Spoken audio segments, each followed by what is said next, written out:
പരിശുദ്ധ പരമദിവ്യകാരുണ്യത്തിന് ആരാധനയും സ്തുതിയും പുകഴ്ചയും ഉണ്ടായിരിക്കട്ടെ. പരിശുദ്ധ പരമദിവ്യകാരുണ്യത്തിന് ആരാധനയും സ്തുതിയും പുകഴ്ചയും ഉണ്ടായിരിക്കട്ടെ. പരിശുദ്ധ പരമദിവ്യകാരുണ്യത്തിന് ആരാധനയും സ്തുതിയും പുകഴ്ചയും ഉണ്ടായിരിക്കട്ടെ. നമ്മൾ ഇന്ന് പരിശോധിക്കാൻ പോകുന്നത് സിമ്പിൾ എക്സ്പ്രഷൻസ് ഓഫ് ഫെയ്ത്ത്. ഇത് മാത്രം, അതായത് സിമ്പിൾ ഉടമ്പടിയിലുള്ള സിമ്പിൾ എക്സ്പ്രഷൻസ് ഓഫ് ഫെയ്ത്ത്, ലളിതമായ ചില വിശ്വാസാവിഷ്കാരങ്ങൾ. നമ്മുടെ ഒരു വിഷയത്തിലേക്ക്, ഉടമ്പടിയുടെ ഒരു വിഷയത്തിലേക്ക് ദൈവത്തെ കക്ഷി ചേർക്കുന്നതിന്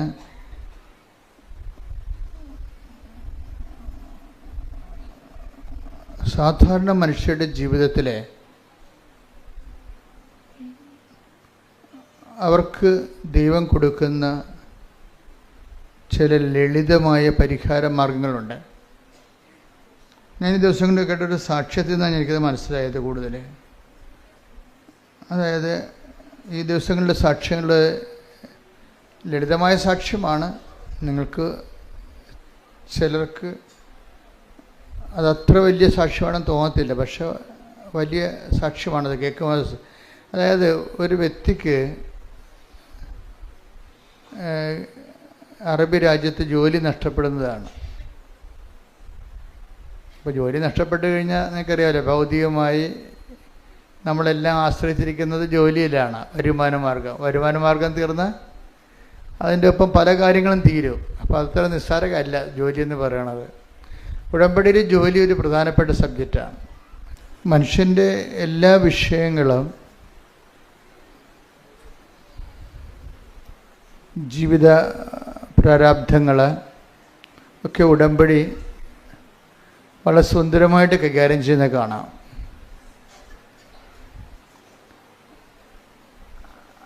അതിൽ ലളിതമായ ചില പരിഹാര മാർഗങ്ങൾ ചില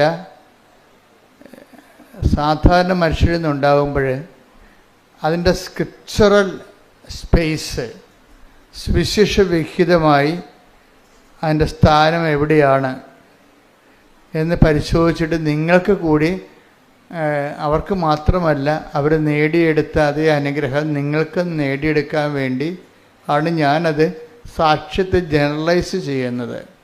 ചില പെർട്ടിക്കുലർ കാര്യങ്ങളായിരിക്കും നടന്നത്, വളരെ സ്വകാര്യവും ഒറ്റപ്പെട്ടതുമായിട്ടുള്ള കാര്യങ്ങൾ. പക്ഷെ ഞാനത് സാക്ഷ്യത്തിൽ അത് വിശദീകരിക്കുമ്പോൾ എന്താണ് ഞാൻ ചെയ്യുന്നത്? ഞാനതിനെ ജനറലൈസ് ചെയ്തിട്ട് മറ്റുള്ളവരെ കൂടി ആപ്ലിക്കേറ്റ് ചെയ്യാൻ പറ്റുന്ന രീതിയിൽ ഞാനതിനെ ഒരു സയൻറ്റിഫിക് രീതിയിൽ അറേഞ്ച് ചെയ്ത് തരും നിങ്ങൾക്ക്. അവരിങ്ങനെ ചെയ്തപ്പോഴാണ് രക്ഷപ്പെട്ടത്, അത് ചുരുക്കത്തിലുള്ള അവരിങ്ങനെ ചെയ്തപ്പോഴാണ് രക്ഷപ്പെട്ടത്. നിങ്ങളും ആ ഒരു മാർഗം നോക്കിയാൽ നല്ലതായിരിക്കും, ചിലവർ രക്ഷപ്പെടാൻ സാധ്യതയുണ്ട്. എന്തുകൊണ്ട് നിങ്ങൾ ആ വഴി നോക്കിയാൽ രക്ഷപ്പെടും? അതിൻ്റെ ബുദ്ധിപരമായ കൺകറൻസ്, ഇൻ്റലക്ച്വൽ കൺകറൻസ് എന്ന് പറയും. ബുദ്ധിപരമായിട്ടുള്ള യുക്തി എവിടെയാണ് അത് ഞാൻ സാക്ഷ്യത്തിൽ പറയും. അപ്പോഴേ കുറച്ച് എഡ്യൂക്കേറ്റഡ് ആയിട്ടുള്ള ഓഡിയൻസിന് ഇപ്പം അച്ഛൻ പറഞ്ഞത് ശരിയാണ് എന്നവർക്ക് പറയും. കാര്യം അവർ യുക്തി കൊണ്ടാണ് ചില കാര്യങ്ങൾ ചെയ്യണത്. കുറച്ച് എഡ്യൂക്കേഷൻ കൂടി കഴിയുമ്പോൾ പിന്നെ നമ്മൾ റീസണും ഭയങ്കര വില്ലനായിട്ട് വർക്ക് ചെയ്യും. എഡ്യൂക്കേഷന് അങ്ങനെ ഗുണമുണ്ട് ദോഷമുണ്ട്. എഡ്യൂക്കേഷൻ ലെവൽ കൂടിക്കഴിഞ്ഞാൽ റീസൺ, ബുദ്ധി ഒരു വില്ലനായിട്ട് വർക്ക് ചെയ്യും. എന്തിൻ്റെ? വിശ്വാസത്തിൻ്റെ വില്ലനായിട്ട് വരും. ഇപ്പോൾ എല്ലാ സിനിമയിലും എല്ലാ കഥകളിലും ഒരു ഹീറോയും ഉണ്ടാവും, ഒരു വില്ലനും ഉണ്ടാവും. അപ്പോൾ ഹീറോ ആയിട്ട് വരണത് പലപ്പോഴും വിശ്വാസമായിരിക്കും. അതിൻ്റെ വില്ലനായിട്ട് വരണത് ആരായിരിക്കും? യുക്തിയായിരിക്കും. ഇനി യുക്തിയെ നമ്മളെങ്ങനെയായിട്ട് മലത്തിയടിക്കണം എന്നുള്ളതാണ് പിന്നീട് അടുത്ത പ്രോസസ്സിലൂടെ പറയണത്. കാര്യം ഇവർ രണ്ടുപേരും കൂടി ഒരുമിച്ച് പോവുക ചില സമയത്ത് സാഹചര്യം ഒക്കത്തില്ല. സാധാരണഗതിയിൽ ഇവർ തമ്മിൽ സഹസഞ്ചാരമാണ്, യുക്തിയും വിശ്വാസവും ഒരുമിച്ചാണ് പോണത്. പക്ഷെ ചില മേഖലയിൽ വന്നു കഴിഞ്ഞാൽ യുക്തി വർക്കൗട്ട് ചെയ്യത്തില്ല. എന്താ കാര്യം? അവിടെ വിശ്വാസത്തിൽ അധിഷ്ഠിതമായ സ്നേഹം മാത്രമേ വർക്കൗട്ട് ചെയ്യത്തുള്ളൂ. അവിടെ യുക്തി വർക്കൗട്ട് ചെയ്യത്തില്ല. യുക്തി വർക്കൗട്ട് ചെയ്ത് കഴിഞ്ഞാൽ ഇറ്റ് ഈസ് കോമൺ എന്ന് എൻ്റെ അർത്ഥം. യുക്തി ഉപയോഗിച്ച് കഴിഞ്ഞാൽ വിശ്വാസമില്ലാത്തവർക്ക് യുക്തി കൊണ്ട് ജീവിക്കാൻ പറ്റും. വിശ്വാസമില്ലാത്തവർക്ക് യുക്തി കൊണ്ട് ചിലർക്ക് ജീവിക്കാൻ പറ്റും ചില കാര്യങ്ങൾക്ക്. പക്ഷെ യുക്തി മാത്രമുള്ളവർക്ക് വിശ്വാസം കൊണ്ട് ജീവിക്കാൻ പറ്റത്തില്ല. ഇതാണ് വിഷയം. യുക്തി മാത്രം ഉപയോഗിക്കുന്നവർക്ക് വിശ്വാസം കൊണ്ട് ജീവിക്കാൻ പറ്റത്തില്ല. കാര്യം എന്താണ്? ചില വിഷയങ്ങൾ യുക്തിയാതീതമാണ്. ഇപ്പോൾ ഇവിടെ പറയുന്ന ഒരു സാക്ഷ്യത്തിൽ ഒരു മായയുണ്ട്, ഒരു സുശീലയുണ്ട്. നാട്ടുകാരാണ്, ചേർത്തലക്കാരാണ് ഇവർ. അപ്പോൾ സുശീലയുടെ മകളാണ് ഈ മായ. മായയെ ഒരു അവളുടെ ഏജൻസി പറ്റിച്ചു എന്നാണ് പ്രശ്നം. ഈ കേസ് സ്റ്റഡി പോണത് ഇങ്ങനെയാണ്, ആ സാക്ഷ്യം പോണത് ഇങ്ങനെയാണ്. മായയെ ഏജൻസി 5 ലക്ഷം രൂപ വാങ്ങിച്ച് ഇവർ ഗൾഫിൽ ജോലി കൊടുക്കാമെന്ന് പറഞ്ഞു. പക്ഷേ കഫീലിന് അവിടെയുള്ള വിസ നമുക്ക് തരുന്ന ആളിന് ഏജൻസി പൈസ കൊടുത്തില്ല. ആ പൈസയും കൊണ്ട് ഏജൻസി മുങ്ങി. ഇപ്പോഴേ കഫീലിൻ്റെ പേരിലാണ് ഇവിടെ വിസ നിൽക്കുന്നത്. അവരാണെങ്കിൽ അത് കാരണം എന്ത് പറ്റുമെന്ന്, ഇവരുടെ ജോലിയുടെ പകുതി ശമ്പളം കഫീലിന് പോവും. ഇവർ ജോലി ചെയ്യുന്നുണ്ട്, പക്ഷേ ശമ്പളം പകുതിയോളം ഈ വിസ തന്ന ആൾ, അവർക്ക് പൈസ കിട്ടിയില്ലല്ലോ, ഏജൻസിക്ക് പൈസ കിട്ടി, ഏജൻസി മുങ്ങിയല്ലോ. അപ്പോൾ ആ പൈസ അവർക്ക് കിട്ടാൻ കാരണം ഇവരെ വെച്ചുകൊണ്ട് അവർ കാശുണ്ടാക്കുകയാണ്. പക്ഷേ ഇവർക്ക് രണ്ടുപേർക്കുള്ള കാശുകൾ നേരത്തെ കൊടുത്തിരുന്നു. അത് പക്ഷേ ഏജൻറ്റ് കഫീലിന് കൊടുത്തില്ല. അതാണ് പ്രശ്നം. വിസ ഡോണറിന് കൊടുത്തില്ല. ജീവിതം നരകതുല്യമായിപ്പോയി. എന്താ? ജോലിയേ ഇല്ല. ഉള്ള ജോലിയുടെ പകുതി ശമ്പളം കൊണ്ട് കഫീൽ പോകും. പിന്നെ ഇവർ തമ്മിൽ അവസാനം ഇത് പറഞ്ഞ് തർക്കമായി, വഴക്കായി, സങ്കടമായി, നിലവിളിയായി. പണി ചെയ്തിട്ട് കാര്യമില്ല, നാട്ടിൽ പൈസ അയക്കാൻ പറ്റണില്ല, ചിലവിന് പൈസ തികയുന്നില്ല. അന്യരാജ്യങ്ങളിൽ പോയി വിഷമിക്കുന്നവർ എന്തുമാത്രമാണെന്നറിയോ? അവരെല്ലാവരും, നിങ്ങൾ ഓർക്കരുത്, നിങ്ങൾ അവിടെ പോകുമ്പോൾ എല്ലാം ഭംഗിയായിട്ട് അവർ സന്തോഷമായിട്ട് ജീവിക്കണമെന്ന്. അവരിതിനേക്കാൾ കഷ്ടപ്പെട്ട് അതായത് ഒരു 60% പേര് ഇവിടെ കേരളത്തിൽ ജീവിച്ചതിനേക്കാളും മോശമായിട്ട് അവിടെ ജീവിക്കണേ. അവിടെ ചെന്നാലേ അത് മനസ്സിലാകത്തുള്ളൂ. ഞാൻ കഴിഞ്ഞ ദിവസങ്ങളിലൊക്കെ ഷാർജയിൽ ധ്യാനം നടത്തിക്കൊണ്ടിരിക്കും. അപ്പോൾ രാവിലെ 3 ആൾക്കാർ എന്നെ കാണാൻ വേണ്ടി നിൽക്കും. 5 മണി വെളുപ്പിന് 5 മണിക്ക് തന്നെ ആൾക്കാർ വരും. ഞാൻ 2 മണി വരെ കാണും. അപ്പോൾ ഞാൻ തളർന്നു പോകും. കാര്യം ധ്യാനമുണ്ട്. വൈകുന്നേരം 5 മണിക്ക് ധ്യാനം തുടങ്ങിയാൽ 10 മണിക്കാണ് തീരണത്. അപ്പം അതുകൊണ്ട് നമുക്ക് കുറച്ച് പ്രാർത്ഥിക്കണ്ടേ. അപ്പോൾ ഞാൻ 2 മണിയാകുമ്പോൾ ഒരു കണക്കിന് ഞാനത് അവസാനിപ്പിക്കും. അപ്പം അങ്ങനെ ആ മേഖലയിലെല്ലാം പറയുന്ന കാര്യങ്ങൾ എനിക്ക് പെട്ടെന്ന് മനസ്സിലാവും. അത് കാരണം നിങ്ങളങ്ങനെയുള്ള സങ്കടത്തിൽപ്പെട്ട് കിടക്കുന്ന എല്ലാവരെയും ഒന്ന് ഓർത്ത് ഒന്ന് ശക്തമായി ദൈവതിരുസന്നിധി ഏൽപ്പിച്ചുകൊണ്ട് സ്തുതിക്കട്ടെ. ഹല്ലേലൂയ, ഹല്ലേലൂയ, ഹല്ലേലൂയ, ഹല്ലേലൂയ, ഹല്ലേലൂയ. ആരാധനയോട് ചേർത്ത് ഞങ്ങൾ സമർപ്പിച്ച് പ്രാർത്ഥിക്കുന്നു. സഞ്ചാരി മാതാവ് സഞ്ചരിച്ചെത്തി മക്കളുടെ വിഷയങ്ങളിലെല്ലാം വേഗം ഇടപെട്ട് ഓടി വന്ന് ഈ ആൾക്കാരിൽ സാക്ഷ്യം പറയുവാൻ മക്കൾക്ക് എല്ലാവർക്കും കൃപ നൽകണമേ. Hallelujah, hallelujah. പരിശുദ്ധ പരമദിവ്യകാരുണ്യത്തിന് ആരാധനയും സ്തുതിയും പുകഴ്ചയും ഉണ്ടായിരിക്കട്ടെ. പരിശുദ്ധ പരമദിവ്യകാരുണ്യത്തിന് ആരാധനയും സ്തുതിയും പുകഴ്ചയും ഉണ്ടായിരിക്കട്ടെ. അപ്പോൾ ഇങ്ങനെയുള്ളൊരു വിഷമസന്ധി വന്നപ്പോൾ ഇവൾക്ക് ഈ മായയ്ക്ക് എന്ത് ചെയ്യണമെന്നറിയാൻ പാടില്ല. വീട്ടിലാണെങ്കിൽ കടമൊക്കെ വാങ്ങിച്ചാൽ പോയിരിക്കണത്. അതിൻ്റെ പലിശ കടക്കാരുടെ അലട്ടൽ, അവൾക്കാണെങ്കിൽ പൈസ കിട്ടുന്ന ചെറിയ ശമ്പളത്തിൻ്റെ പകുതിയും കൊണ്ട് കഫീൽ പോവും. ഭക്ഷണം കഴിക്കണം, പിന്നെ കൂടാതെ അവൾക്ക് വാടക കൊടുക്കണം. അങ്ങനെ പല പ്രശ്നങ്ങൾ. എനിക്ക് ക്ഷീണവും രോഗമൊക്കെ വന്നു കഴിഞ്ഞാൽ അതിനൊക്കെ വലിയ പൈസ ചിലവാണ്. പല പ്രശ്നങ്ങളാണ് അങ്ങനെ. അപ്പം ഇതെല്ലാം ഇവളുടെ അമ്മയോട് പറയും, അമ്മയുടെ അനിയത്തിയോടും പറയും. ആദ്യമൊക്കെ പറയത്തില്ല, പിന്നെ നിവർത്തിയില്ല വരുമ്പോൾ നമ്മൾ പറഞ്ഞു പോകത്തില്ലേ. പക്ഷെ അവരെന്ത് ചെയ്യാനാണ്? നാട്ടിൽ നിൽക്കണം, അവരെന്ത് ചെയ്യാനാണ്? പക്ഷെ അവർക്ക് ചെയ്യാൻ വേണ്ടി കുറച്ച് കാര്യങ്ങളുണ്ട്. എന്താ കാര്യം? ഒന്ന്, അവർക്ക് ഉടമ്പടി ചെയ്യാം. അതാണ് സംഭവം. ചിലർ എന്നോട് പറയും, ഞാനവിടെ ചെന്നപ്പോൾ എന്നൊക്കെ വിളിച്ച് അവർ പറഞ്ഞ വിമർശനം, ചിലർ പറഞ്ഞത് അച്ഛൻ ഈ ജീവിത പ്രസംഗമാണ് എപ്പോഴും പറയണത്, മാതാവിനെ കുറിച്ചേ പറയത്തുള്ളൂ. ഞാൻ പറഞ്ഞു, മാതാവ് ആണ് ജീവിത പ്രശ്നം എടുക്കേണ്ടത്. അവർക്ക് വീഞ്ഞില്ല, ജോലിയില്ല, വീടില്ല, വിവാഹം നടക്കണില്ല, രോഗമാണ്, എന്തൊക്കെ ഈശോടുത്ത് പറയണത് ആരാണ്? മാതാവല്ലേ. പിന്നെ നമുക്ക് എന്താണ് ജീവിത പ്രശ്നങ്ങളെന്ന് പറയുമ്പോൾ? ജീവിത പ്രശ്നങ്ങളൊന്നും ഇല്ലാത്തവർക്ക് ചിലപ്പോൾ എൻ്റെ പ്രസംഗങ്ങൾ ചിലപ്പോൾ അവർക്ക് അഫ്ലുവൻ്റായിട്ടൊക്കെ ജീവിക്കുന്ന ആൾക്കാരില്ലേ, അഫ്ലുവൻ്റായിട്ട്. ഈ ഏറ്റവും അപകടകാരികളെന്ന് പറയണത് എനിക്ക് തോന്നിയിരിക്കുന്നത്, ഒന്നെങ്കിൽ എക്സ്ട്രീമിൽ ജീവിക്കുന്നവർ, ഭയങ്കര കഷ്ടപ്പെട്ട് ജീവിക്കുന്നവരും, അതുപോലെ ഏറ്റവും നല്ലവണ്ണം ജീവിക്കുന്നവരും. ഇതിൻ്റെ ഇടയ്ക്കൊന്ന് ജീവിക്കാനാണ് നോക്കേണ്ടതെന്ന് തോന്നണം. ഏറ്റവും നല്ലവണ്ണം ജീവിക്കുന്നവരുണ്ട്, അവർക്ക് ദൈവത്തിനെ കൊണ്ട് ആവശ്യമില്ല. ഏറ്റവും മോശമായിട്ട് ജീവിക്കുന്നവർ, അവരുടെ ജീവിതത്തിൻ്റെ പ്രശ്നങ്ങൾക്ക് പരിഹാരം ഉണ്ടായില്ലെങ്കിൽ പിന്നെ ദൈവത്തിന് എന്തിനാണെന്ന് അവർക്ക് ഒരു ഈ രണ്ട് കക്ഷികൾക്കും അവരെല്ലാം ഡേഞ്ചർ സോണിലാണ് നിൽക്കുന്നത്. ഈ നടുക്ക് നിൽക്കുന്ന ഒരു വിഷയം, ദൈവത്തിന് വേണ്ടി അവർക്ക് അത്യാവശ്യം ജീവിക്കാനുള്ള മാർഗമൊക്കെ ഉണ്ട്. ഇനി ദൈവത്തിൻ്റെ കൂടെ അവർക്ക് ജീവിക്കണമെന്ന് ആഗ്രഹമുണ്ട്. അപ്പോൾ അവർ ദൈവത്തെക്കുറിച്ച് പറയാൻ ഞങ്ങളെപ്പോലുള്ളവരെ വിളിക്കുകയും. പക്ഷേ ഉള്ള പ്രോബ്ലം വെച്ച് കഴിഞ്ഞാൽ, നമ്മൾ എല്ലാവർക്കും ഇപ്പോൾ അവിടെ ഞങ്ങളെ വിളിച്ചവരെ, ഞാനും ഇപ്പോൾ ഒരു ഷോജു എന്ന് പറഞ്ഞൊരു ഷോജു, പിന്നെ ഒരു വത്സല, ഇവരാണ് എൻ്റെ അച്ഛന്മാരൊക്കെയാണ് അതിൻ്റെ ആധികാരികമായിട്ടുള്ള കറസ്പോണ്ടൻസ് ഉണ്ടെങ്കിലും ഇതിൻ്റെ മോഡുലേറ്ററായിട്ടൊക്കെ നിൽക്കുന്നവർ ഇവരാണ്. അപ്പം ഞാൻ രാവിലെ ആൾക്കാരെ കാണുന്നതിന് മുമ്പ് ഇവരുമായിട്ട് കുറച്ച് നേരം ഇരുന്ന് പ്രാർത്ഥിക്കും.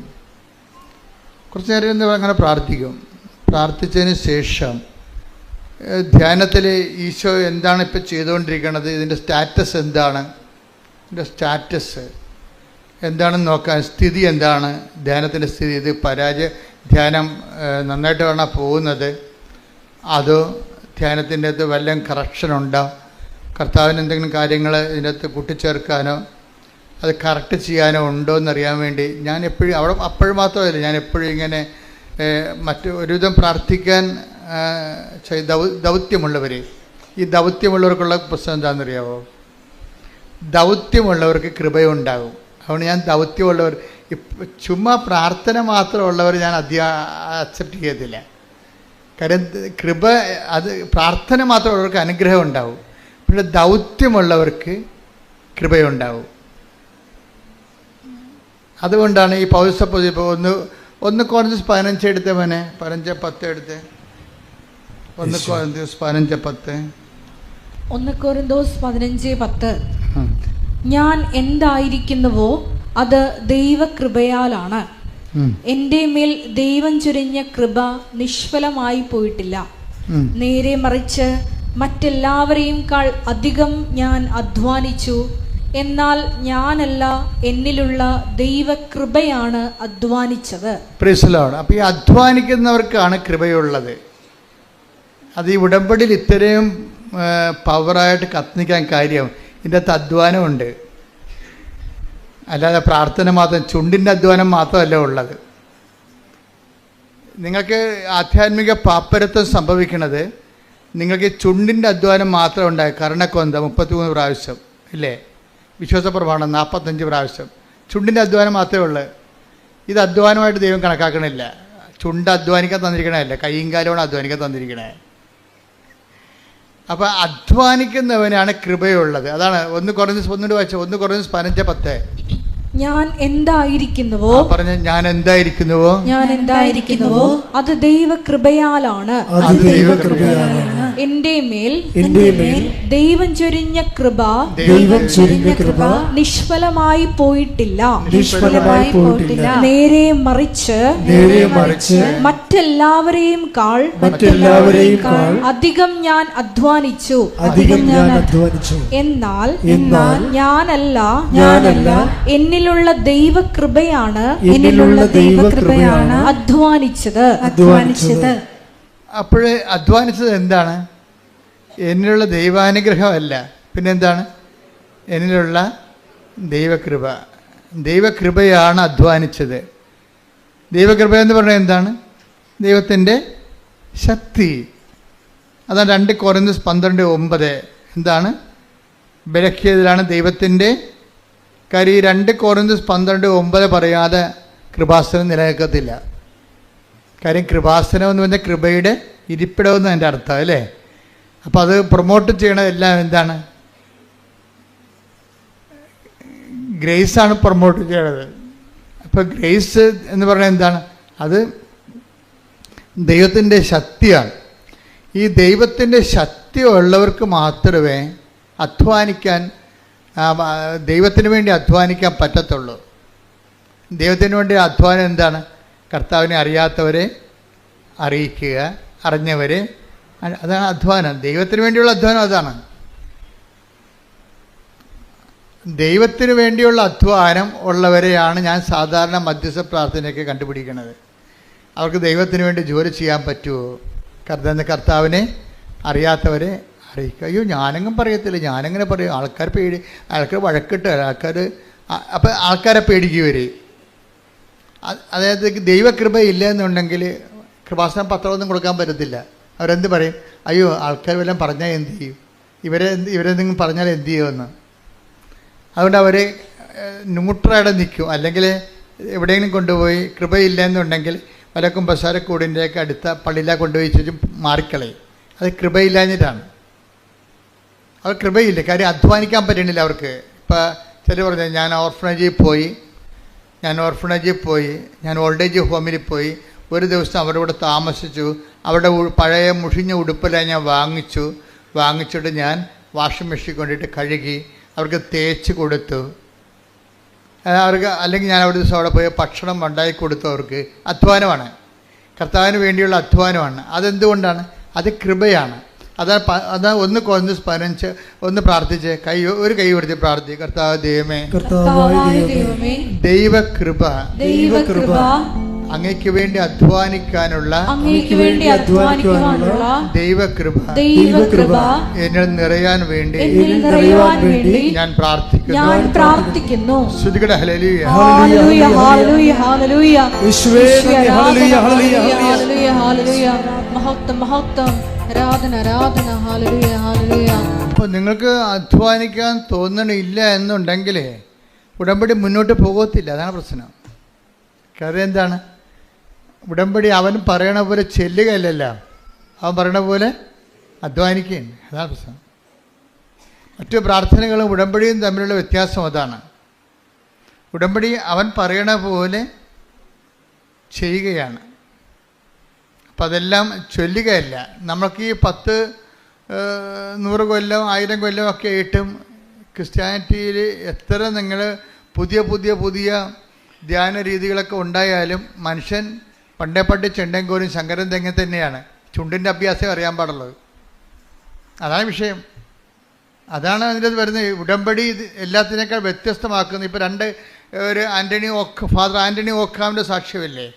ഇപ്പോൾ ഒരു 11,000 ആൾക്കാർ കണ്ട് രാവിലെ. 3 അച്ഛനും ഒരു കന്യാസിയും കൂടി വന്ന് സാക്ഷ്യം പറയുന്നത്. നിങ്ങളത് വീട്ടിൽ പോയി കാണണമെന്നല്ലായിരിക്കും. ഒരച്ഛനും 2 അച്ഛന്മാരും ഒരു കന്യാസ്ത്രീയും കൂടി പറയുന്ന സാക്ഷ്യം. ഫാദർ ആൻ്റണി ഓക്കാം ജർമ്മനിൽ 19 കൊല്ലം വർക്ക് ചെയ്യണം. അപ്പോൾ അദ്ദേഹം എന്താ പറയണമെന്ന് വെച്ച് കഴിഞ്ഞാൽ, ഞാനൊരു കവനൻറ്റിലാണ്, ബൈ ബർത്ത് ജ്ഞാനസ്ഥാനത്തിൽ നമ്മൾ കവനൻറ്റിലാണ്.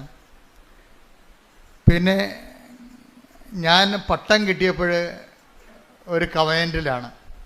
പിന്നെ എനിക്കെന്തിനാ വേറെ ഒരു കവനൻറ്റ്, മരിയൻ കവനൻറ്റ്? അപ്പം ഞാനിതിനെ നിഷേധിക്കുമായിരുന്നു. പുള്ളി അങ്ങനെ പറഞ്ഞത്. കാര്യം ഞാനെടുത്ത പട്ടത്തിൻ്റെ കവനൻറ്റിനേക്കാൾ വലുതാണോ ഈ മരിയൻ കവനൻറ്റ് എന്നാണ് അദ്ദേഹത്തിൻ്റെ അനിയൻ പണ്ട് ഉടമ്പടി എടുത്തപ്പോഴേ അനിയനോട് തർക്കിച്ച് വീട്ടിൽ വന്നപ്പോൾ തർക്കിച്ചതാണ്. ഇതാണ് ഞങ്ങളെടുത്ത പട്ടത്തിനേക്കാൾ വലുതാണോ മരിയൻ ഉടമ്പടി എന്ന്. കാര്യം ഞങ്ങൾ ഒരു ലൈഫ് കമ്മിറ്റ്മെൻ്റ് എടുത്തിരിക്കുകയല്ലേ. അപ്പോൾ അതിൻ്റെ താഴെയല്ലേ ഇത് വരത്തുള്ളൂ എന്നുള്ളൊരു കൺഫ്യൂഷനായിരുന്നു. പക്ഷേ അച്ഛന് ഒരിക്കൽ ഒരു പ്രശ്നമുണ്ടായി. പ്രശ്നം ഉണ്ടാകുമ്പോൾ പിന്നെ ഉടമ്പടിയേ ഉണ്ടാകത്തുള്ളൂ. അച്ഛൻ്റെ പ്രശ്നം വെച്ച് കഴിഞ്ഞാൽ അച്ഛൻ ഒരു നല്ല മനസാക്ഷി കൂടുതലുള്ള അച്ഛനാണ്. അച്ഛൻ ഈ B1 B2 ഒക്കെ പാസ്സാകാത്ത പിള്ളേരെ ഇവിടുന്ന് കൊണ്ടുപോയി ജോലിക്ക് വേണ്ടി കൊണ്ടുപോയി. കാര്യം B1 B2 പാസ്സാക്കി അതിന് തന്നെ 7 ലക്ഷം രൂപയൊക്കെ 2 ലക്ഷം രൂപ 2 ലക്ഷം രൂപയൊക്കെ വാങ്ങിച്ചിട്ടാണ് ആൾക്കാർ B1 B2 ഒക്കെ പാസ്സാക്കി എടുക്കണം. അതിനുശേഷം പിന്നെ ഏജൻറ്റിന് കാശ് കൊടുക്കേണ്ടി വരുമ്പോൾ അത് 46 ലക്ഷമൊക്കെയാണ് വരണത്. അപ്പം അച്ഛൻ ഇതൊന്നും പാസ്സാക്കാതെ 5 പൈസ വാങ്ങിക്കാതെ ഇവരോട് പറഞ്ഞ് നിങ്ങൾ ജർമ്മനി വന്നിട്ട് അവിടെ നിന്ന് നമുക്ക് പഠിക്കാം, അവിടെ നിന്ന് പഠിച്ചിട്ട് നമുക്ക് അവിടെ നിന്ന് ജോലി സമ്പാദിക്കാം എന്ന് പറഞ്ഞു. അങ്ങനെ 11 പെൺപിള്ളേരെ ഇവിടുന്ന് കൊണ്ടുപോയി കഴിഞ്ഞപ്പോൾ എന്താ പ്രശ്നം എന്ന് വെച്ച് കഴിഞ്ഞാൽ അവിടെ ചെന്നപ്പോൾ ഇതിങ്ങനെ കുറേ പേര് പഠിക്കാൻ പോകത്തില്ല, കുറച്ച് പേര് ജോലി ചെയ്യാനും പോകത്തില്ല. പിന്നെ എന്തു ചെയ്യും? പഠിക്കാനോ പോകത്തില്ല, ജോലി ചെയ്യാനും പോകത്തില്ല. പിന്നെ എന്തു ചെയ്യും? വലിയൊരു ജലന് കൊടുക്കേണ്ടി വരികയല്ലേ. അപ്പോൾ വലിയ ഭാരമായി. ഇപ്പോൾ സൈകെട്ട 1-2 അച്ഛൻ തിരിച്ചു വിട്ട്. കാര്യം അവർ മുന്നോട്ട് കൊണ്ടുപോകാൻ പറ്റണില്ല. പക്ഷേ ഈ ആൾക്കാർ തിരിച്ച് വന്ന് നാട്ടിൽ വന്നേച്ചും തിരിച്ച് സ്വന്തം വിസയിൽ അവിടെ വിസ ഉണ്ടായിരുന്നല്ല, ആ വിസയിൽ അവർ തിരിച്ചു വന്നിട്ട് അച്ഛനെതിരെ കേസ് കൊടുത്തത്. കേസെന്ന് പറഞ്ഞു കഴിഞ്ഞാൽ നമുക്ക് അത്ര പബ്ലിക്കായിട്ട് പറയാൻ കൊള്ളാത്ത കേസ്. അച്ഛൻ പെട്ട്. അച്ഛൻ പറയാണ്, ഞാൻ നോൻപ് കാലത്താണ് കേസ് വന്നത്, എനിക്ക് ആരും ആശ്രയം, ഞാൻ കുരിശുരൂപം പിടിച്ച് കെട്ടിത്തൂങ്ങി കരഞ്ഞ്, എൻ്റെ മുറിയിലൊരു കുരിശുരൂപമുണ്ട്, ആ കുരിശുരൂപത്തെ കെട്ടി ഞാൻ കിടന്ന് കരകിയിരുന്നു. എന്താ കാര്യം വെച്ച് കഴിഞ്ഞാൽ ഈ കേസ് ഹോസ്പിറ്റലുകാരെടുത്തിട്ട് ഈ പൈസ വാങ്ങിക്കാതെ കൊണ്ടുപോയി ഫ്രീ ആയിട്ട് പാവത്തങ്ങളെ പഠിപ്പിക്കണ ആ പ്രോജക്റ്റ് തന്നെ അവർ കട്ട് ചെയ്യാൻ പോകുന്നു. അപ്പം മൊത്തം ഇറങ്ങിപ്പോരേണ്ടി വരും, പോയ പോലെ തന്നെ എല്ലാം വരേണ്ടി വരും. അങ്ങനെയുള്ള ജീവിതത്തിൽ ഏറ്റവും ചങ്ക് കണ്ടിക്കുന്ന ഒരു പ്രശ്നമാണ്. അപ്പം നമുക്കൊക്കെ സ്വന്തമായിട്ട് സംഭവിക്കുമ്പോൾ മാത്രമേ ഇതിൻ്റെ ഊത്തലറിയത്തുള്ളൂ, അത്രയും വിഷമമായി. അപ്പോൾ അച്ഛൻ എപ്പോഴും സംസാരിക്കണ എന്തെങ്കിലും വിഷയങ്ങളുണ്ടെങ്കിൽ സംസാരിക്കണ ഒരു സിസ്റ്ററുണ്ട്. സിസ്റ്ററിനോട് പറഞ്ഞ്, സിസ്റ്റർ ഇതാണ് വിഷയമെന്ന് പറഞ്ഞു. അപ്പോൾ സിസ്റ്റർ എടുത്ത വായിക്കും പറഞ്ഞ്, അച്ഛനെ ഉടമ്പടി എടുത്ത് രക്ഷപ്പെടുമെന്ന്, മാതാവ് രക്ഷപ്പെടുത്തുമെന്ന് പറഞ്ഞു. അപ്പോൾ എന്ത്, ഈ ഭൂമിയിലെ എല്ലാ അതിർത്തികളിലും തന്നെ മാതാവിൻ്റെ ആൾക്കാരെ വെച്ചിട്ടുണ്ട്.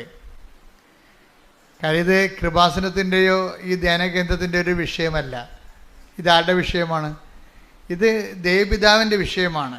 കാര്യം ഞാൻ പറഞ്ഞിട്ട് അല്ലല്ല അമ്മ പ്രത്യക്ഷപ്പെട്ടത്. ദുരന്തമുണ്ടാകാൻ പോണ് പ്രാർത്ഥിക്കണമെന്ന് ദൈവം എടുത്ത ഒരു തീരുമാനത്തിന് എന്നെക്കൂടി സാക്ഷിയാക്കിയെന്നേ ഉള്ളൂ. അതിൻ്റെ കാരണങ്ങളുള്ളത് വെച്ചാൽ ഞാൻ വർഷങ്ങളായിട്ട് കർത്താവിൻ്റെ കൂടെ നടക്കണതുകൊണ്ട് കർത്താവ് എനിക്ക് തന്ന ഒരു യോഗ്യതയാണ്, കർത്താവ് കണ്ടെത്തിയൊരു യോഗ്യതയാണ്. പക്ഷെ അതിലൂടെ ദൈവം ആരാണ്? ദൈവത്തിൻ്റെ ജോലിയാണ് ചെയ്യണത്. കൃപാസനത്തിന് അന്ന് ദൈവം അതിൻ്റെ അകത്തൊരു മീൻസാക്കി എടുത്തതേ ഉള്ളൂ. ദൈവത്തിൻ്റെ ജോലിയാണ് ചെയ്യണത്. ഈ ദുരന്തം ഉണ്ടാകാൻ പോകുന്നു പ്രാർത്ഥിക്കണം എന്ന് പറയണത് ഈ ഉടമ്പടി എടുത്തുകൊണ്ടിരിക്കുന്നതോടെ മാത്രം വിഷയമല്ല, അത് ഈ ലോകത്തിൻ്റെ മൊത്തം വിഷയങ്ങളാണ്. അത് സഭ അറിഞ്ഞ് സഭ ഇത് പൊതുവായിട്ട് ഈ പ്രത്യക്ഷീകരണത്തെക്കുറിച്ച് പഠിച്ച് എന്താണ് അതിൻ്റെ സന്ദേശം കൈമാറുന്നത്, ലോകം മുഴുവനും പ്രചരിക്കണതും. ഇപ്പം തന്നെ ഈ ദൈവത്തിൻ്റെ ജോലികൾ മനോഹരമായിട്ട് ചെയ്യുന്നുണ്ട്. കാര്യം പരിശുദ്ധ പിതാവാണ് ഇത് പറയണമെന്നുണ്ടെങ്കിലും അവസാനം പരിശുദ്ധ പിതാവാണല്ലോ ഈ പ്രത്യക്ഷീകരണത്തെക്കുറിച്ച് പഠിച്ച് പറയേണ്ടത്. എന്നാലും കത്തോലിക്കരല്ലേ കേൾക്കത്തുള്ളൂ, അതല്ലേ വിഷയം. ഇപ്പം തന്നെ ഇവിടെ വരുന്നത് ആരാണ്? ഹിന്ദുസ് വരുന്നുണ്ട്, ഇവിടെയൊക്കെ മുസ്ലിംസ് വരുന്നുണ്ട്, CSIക്കാർ വരുന്നുണ്ട്. അപ്പോഴെന്ന് വെച്ച് കഴിഞ്ഞാൽ ദൈവത്തിൻ്റെ ജോലി ചെയ്യുന്നുണ്ട് ഇപ്പം തന്നെ. എന്ന് വെച്ചാൽ എല്ലാ മനുഷ്യരെയും ആണ് ദുരന്തം ബാധിക്കാൻ പോണത്. അത് ക്ലൈമറ്റ് ചേഞ്ച് ആയാലും ശരി, മറ്റു തരത്തിലുള്ള ദുരന്തമായാലും ശരി. ദുരന്തം ജാതി മതം നോക്കിയിട്ടാണ് ദുരന്തം വരണത്? അല്ല, അതെല്ലാം എല്ലാ മനുഷ്യരും എന്തെങ്കിലും വന്നാൽ എല്ലാ മനുഷ്യരും അനുഭവിക്കേണ്ടി വരും. അപ്പം അതുകൊണ്ട് തന്നെ ദൈവം കൃപാസനത്തിലൂടെ എല്ലാ മനുഷ്യരെയുമാണ് വെൽക്കം ചെയ്യണത്. എന്താണ്? നിങ്ങൾ ഈ വിഷയത്തിൻ്റെ ഒരു ഭാഗമാകണം. നിങ്ങൾ ഈ വിഷയത്തിലൊരു ദൈവാനുഭവമുണ്ട്. ആ ദൈവാനുഭവം നിങ്ങൾക്ക് കിട്ടിക്കഴിയുമ്പോൾ നിങ്ങളിതിൻ്റെ പ്രയോക്താക്കളാകും. അങ്ങനെ ദൈവത്തിൻ്റെ തിരുമനസ് കൈമാറ്റം നടക്കണം. അപ്പം നിങ്ങൾ ഇതിൻ്റെ ഒരു കുറിഞ്ഞ് മരുന്ന് ഇരിക്കുന്ന സ്ഥലമെന്ന് പറയണത് ദൈവത്തിൻ്റെ തിരുമനസ് നമ്മൾ മറ്റുള്ളവരെ അറിയിക്കുക എന്നുള്ളതാണ്. അതാദ്യമേ നിങ്ങൾ ചെയ്ത ഉടമ്പടി പെട്ടെന്ന് ലൈവാകും. നിങ്ങൾക്ക് അച്ഛൻ പറഞ്ഞാൽ മനസ്സിലാകുന്നുണ്ടോ? ഇതിൻ്റെ അകത്തുള്ള ദൈവികമായ രഹസ്യമായ അജണ്ട എന്താണ്? രഹസ്യകാര്യ പരിപാടി എന്താണ്? അതായത് ഈ ദുരന്തം ഉണ്ടാകാൻ പോണ് പ്രാർത്ഥിക്കണമെന്ന് പറഞ്ഞ് ആ ദൈവത്തിൻ്റെ ദുരന്തത്തെ കണ്ടറിഞ്ഞ് പ്രാർത്ഥിക്കാനുള്ള സൈന്യങ്ങളുടെ പ്രാർത്ഥനാ സൈന്യങ്ങളുടെ എണ്ണം ജാതി മതത്തിൻ്റെ അപ്പുറത്തേക്ക് എല്ലാ മനുഷ്യരിലേക്ക് സന്ദേശം കൈമാറണം. ഈ സന്ദേശം കൈമാറിക്കൊണ്ട് അവരവർ കർത്താവെ ഈ ദുരന്തം ഉണ്ടാകാൻ പോകുന്നു പ്രാർത്ഥിക്കണമെന്ന് പറഞ്ഞതിൻ്റെ ഭാഗമായിട്ട് എൻ്റെ പ്രാർത്ഥനകൾ അങ്ങ് സ്വീകരിച്ചുകൊണ്ട് ഈ ലോകത്ത് സംഭവിക്കാൻ പോകുന്ന വിപത്തുകളിൽ നിന്ന്, ഒരു വ്യക്തികൾക്ക് സംഭവിക്കാൻ പോകുന്ന വിപത്തുകളിൽ നിന്ന് അങ്ങ് ഈ പ്രാർത്ഥനയുടെ ഫലമായി മോചിക്കണമേ എന്ന് പ്രാർത്ഥിക്കുമ്പോൾ ദൈവത്തിൻ്റെ രക്ഷാകര നടപടികളിൽ നമ്മൾ ഒരു കണ്ണിയായിട്ട് മാറുകയാണ്. ഇത് ആദ്യമേ ചെയ്ത പ്രശ്നം തീർന്നു. നിങ്ങൾ IATS പാസ്സാകട്ടെ, എനിക്ക് ജോലി കിട്ടട്ടെ, എന്നിട്ട് ഞാൻ ദൈവത്തിൻ്റെ ജോലി ചെയ്യാമെന്ന് പറഞ്ഞു. നിങ്ങൾക്ക് 90% ആൾക്കാർ വിഡ്ഢികളാണ് ഉടമ്പടി എടുത്തിരിക്കണവർ. എന്നുവെച്ചാൽ അവർ ചിന്തിക്കണത് എൻ്റെ കാര്യവും നടക്കട്ടെ, അത് കഴിഞ്ഞിട്ട് ഞാൻ ദൈവത്തിൻ്റെ കാര്യങ്ങൾ ചെയ്യാം. അങ്ങനെയല്ല ഇത് ആദ്യമേ തന്നെ ഉടമ്പടിയിലാകുമ്പോൾ തന്നെ എന്തിനാണ് ഉടമ്പടിയിലാകണത്? ദൈവത്തിൻ്റെ കാര്യം ചെയ്തോളാമെന്നാണ് പറഞ്ഞത്. അവൻ പറയണ പോലെ ചെയ്തോളാമെന്നാണ് പറയണത്. അവൻ പറയണ പോലെ തന്നെ എല്ലാ വിശ്വാസത്തോടെയും ദൈവസ്നേഹത്തോടെയും ഒക്കെ സന്തോഷത്തോടെ അങ്ങനെ ചെയ്യേണ്ടത്. ഇപ്പം പലർക്കും ചെയ്ത്തുകാരുടെ എണ്ണം കൂടുതലാണ്, എല്ലാവരും ഒക്കെ ചെയ്യുന്നുണ്ട്. പക്ഷേ സന്തോഷത്തോടെയാണോ? അതാണ് വിഷയം. അവിടെയാണ് അത് വിഷയമാണ്. ചെയ്യാം അളിഞ്ഞ മോന്തമായിട്ടാണ് പല ആൾക്കാരും ഓരോ കാര്യം ചെയ്തു കൂട്ടണത്.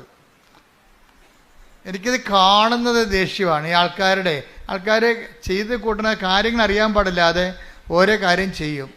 ഇനി 18 പത്ര, ഇനി 8 എണ്ണം ഉണ്ട്, ഇത് ആർക്ക് കൊണ്ട് ചെലുത്താൻ, അവൻ്റെ മോന്ത അളിഞ്ഞിരിക്കണം കണ്ടില്ലേ? ഇതാ വിഷയം. ഇതെങ്ങനല്ല ചെയ്യേണ്ടത്. ശരിക്കും പറഞ്ഞാൽ ദൈവത്തിൻ്റെ വിഷയമായിട്ട് ചെയ്യുമ്പോൾ നിങ്ങൾ സന്തോഷത്തോടെ അവൻ പോയി ഒരു രത്നം കണ്ടെത്തി കഴിഞ്ഞാൽ, ദൈവരാജ്യത്തെക്കുറിച്ച് എന്താ ഈശോ പറയണത്? ഒരു രത്നം കണ്ടെത്തി കഴിഞ്ഞാൽ take the bed of God. Mathai 13:44. Mathai 13:44. സ്വർഗരാജ്യം, ദൈവരാജ്യം വയലിൽ ഒളിച്ചു വെച്ചിരിക്കുന്ന നിധിക്ക് തുല്യമാണ്. അത് കണ്ടെത്തുന്നവൻ അത് മറച്ചു വെക്കുകയും സന്തോഷത്തോടെ പോയി തനിക്കുള്ളതെല്ലാം വിറ്റ്. അപ്പൊ നമുക്ക് കുറച്ച് നഷ്ടം വരും, മനസ്സിലായില്ലേ? സമയ നഷ്ടം വരും, സാമ്പത്തിക നഷ്ടം വരും, മറ്റുള്ളവരുടെ വായിരിക്കണം കേൾക്കണം. കുറച്ച് നിങ്ങൾ ഓർക്കരുത് ലാഭം വരുമെന്ന് പറഞ്ഞ് പഠിക്കിറങ്ങരുത്.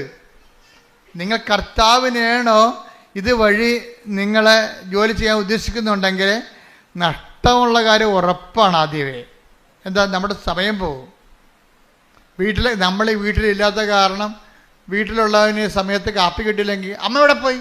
ഞാൻ പത്രം കൊടുക്കാൻ പോയി. മണ്ണാൻ കെട്ട ആ വെരുക് നിങ്ങളുടെ കഴുത്തേക്ക് കയറിയിരിക്കും.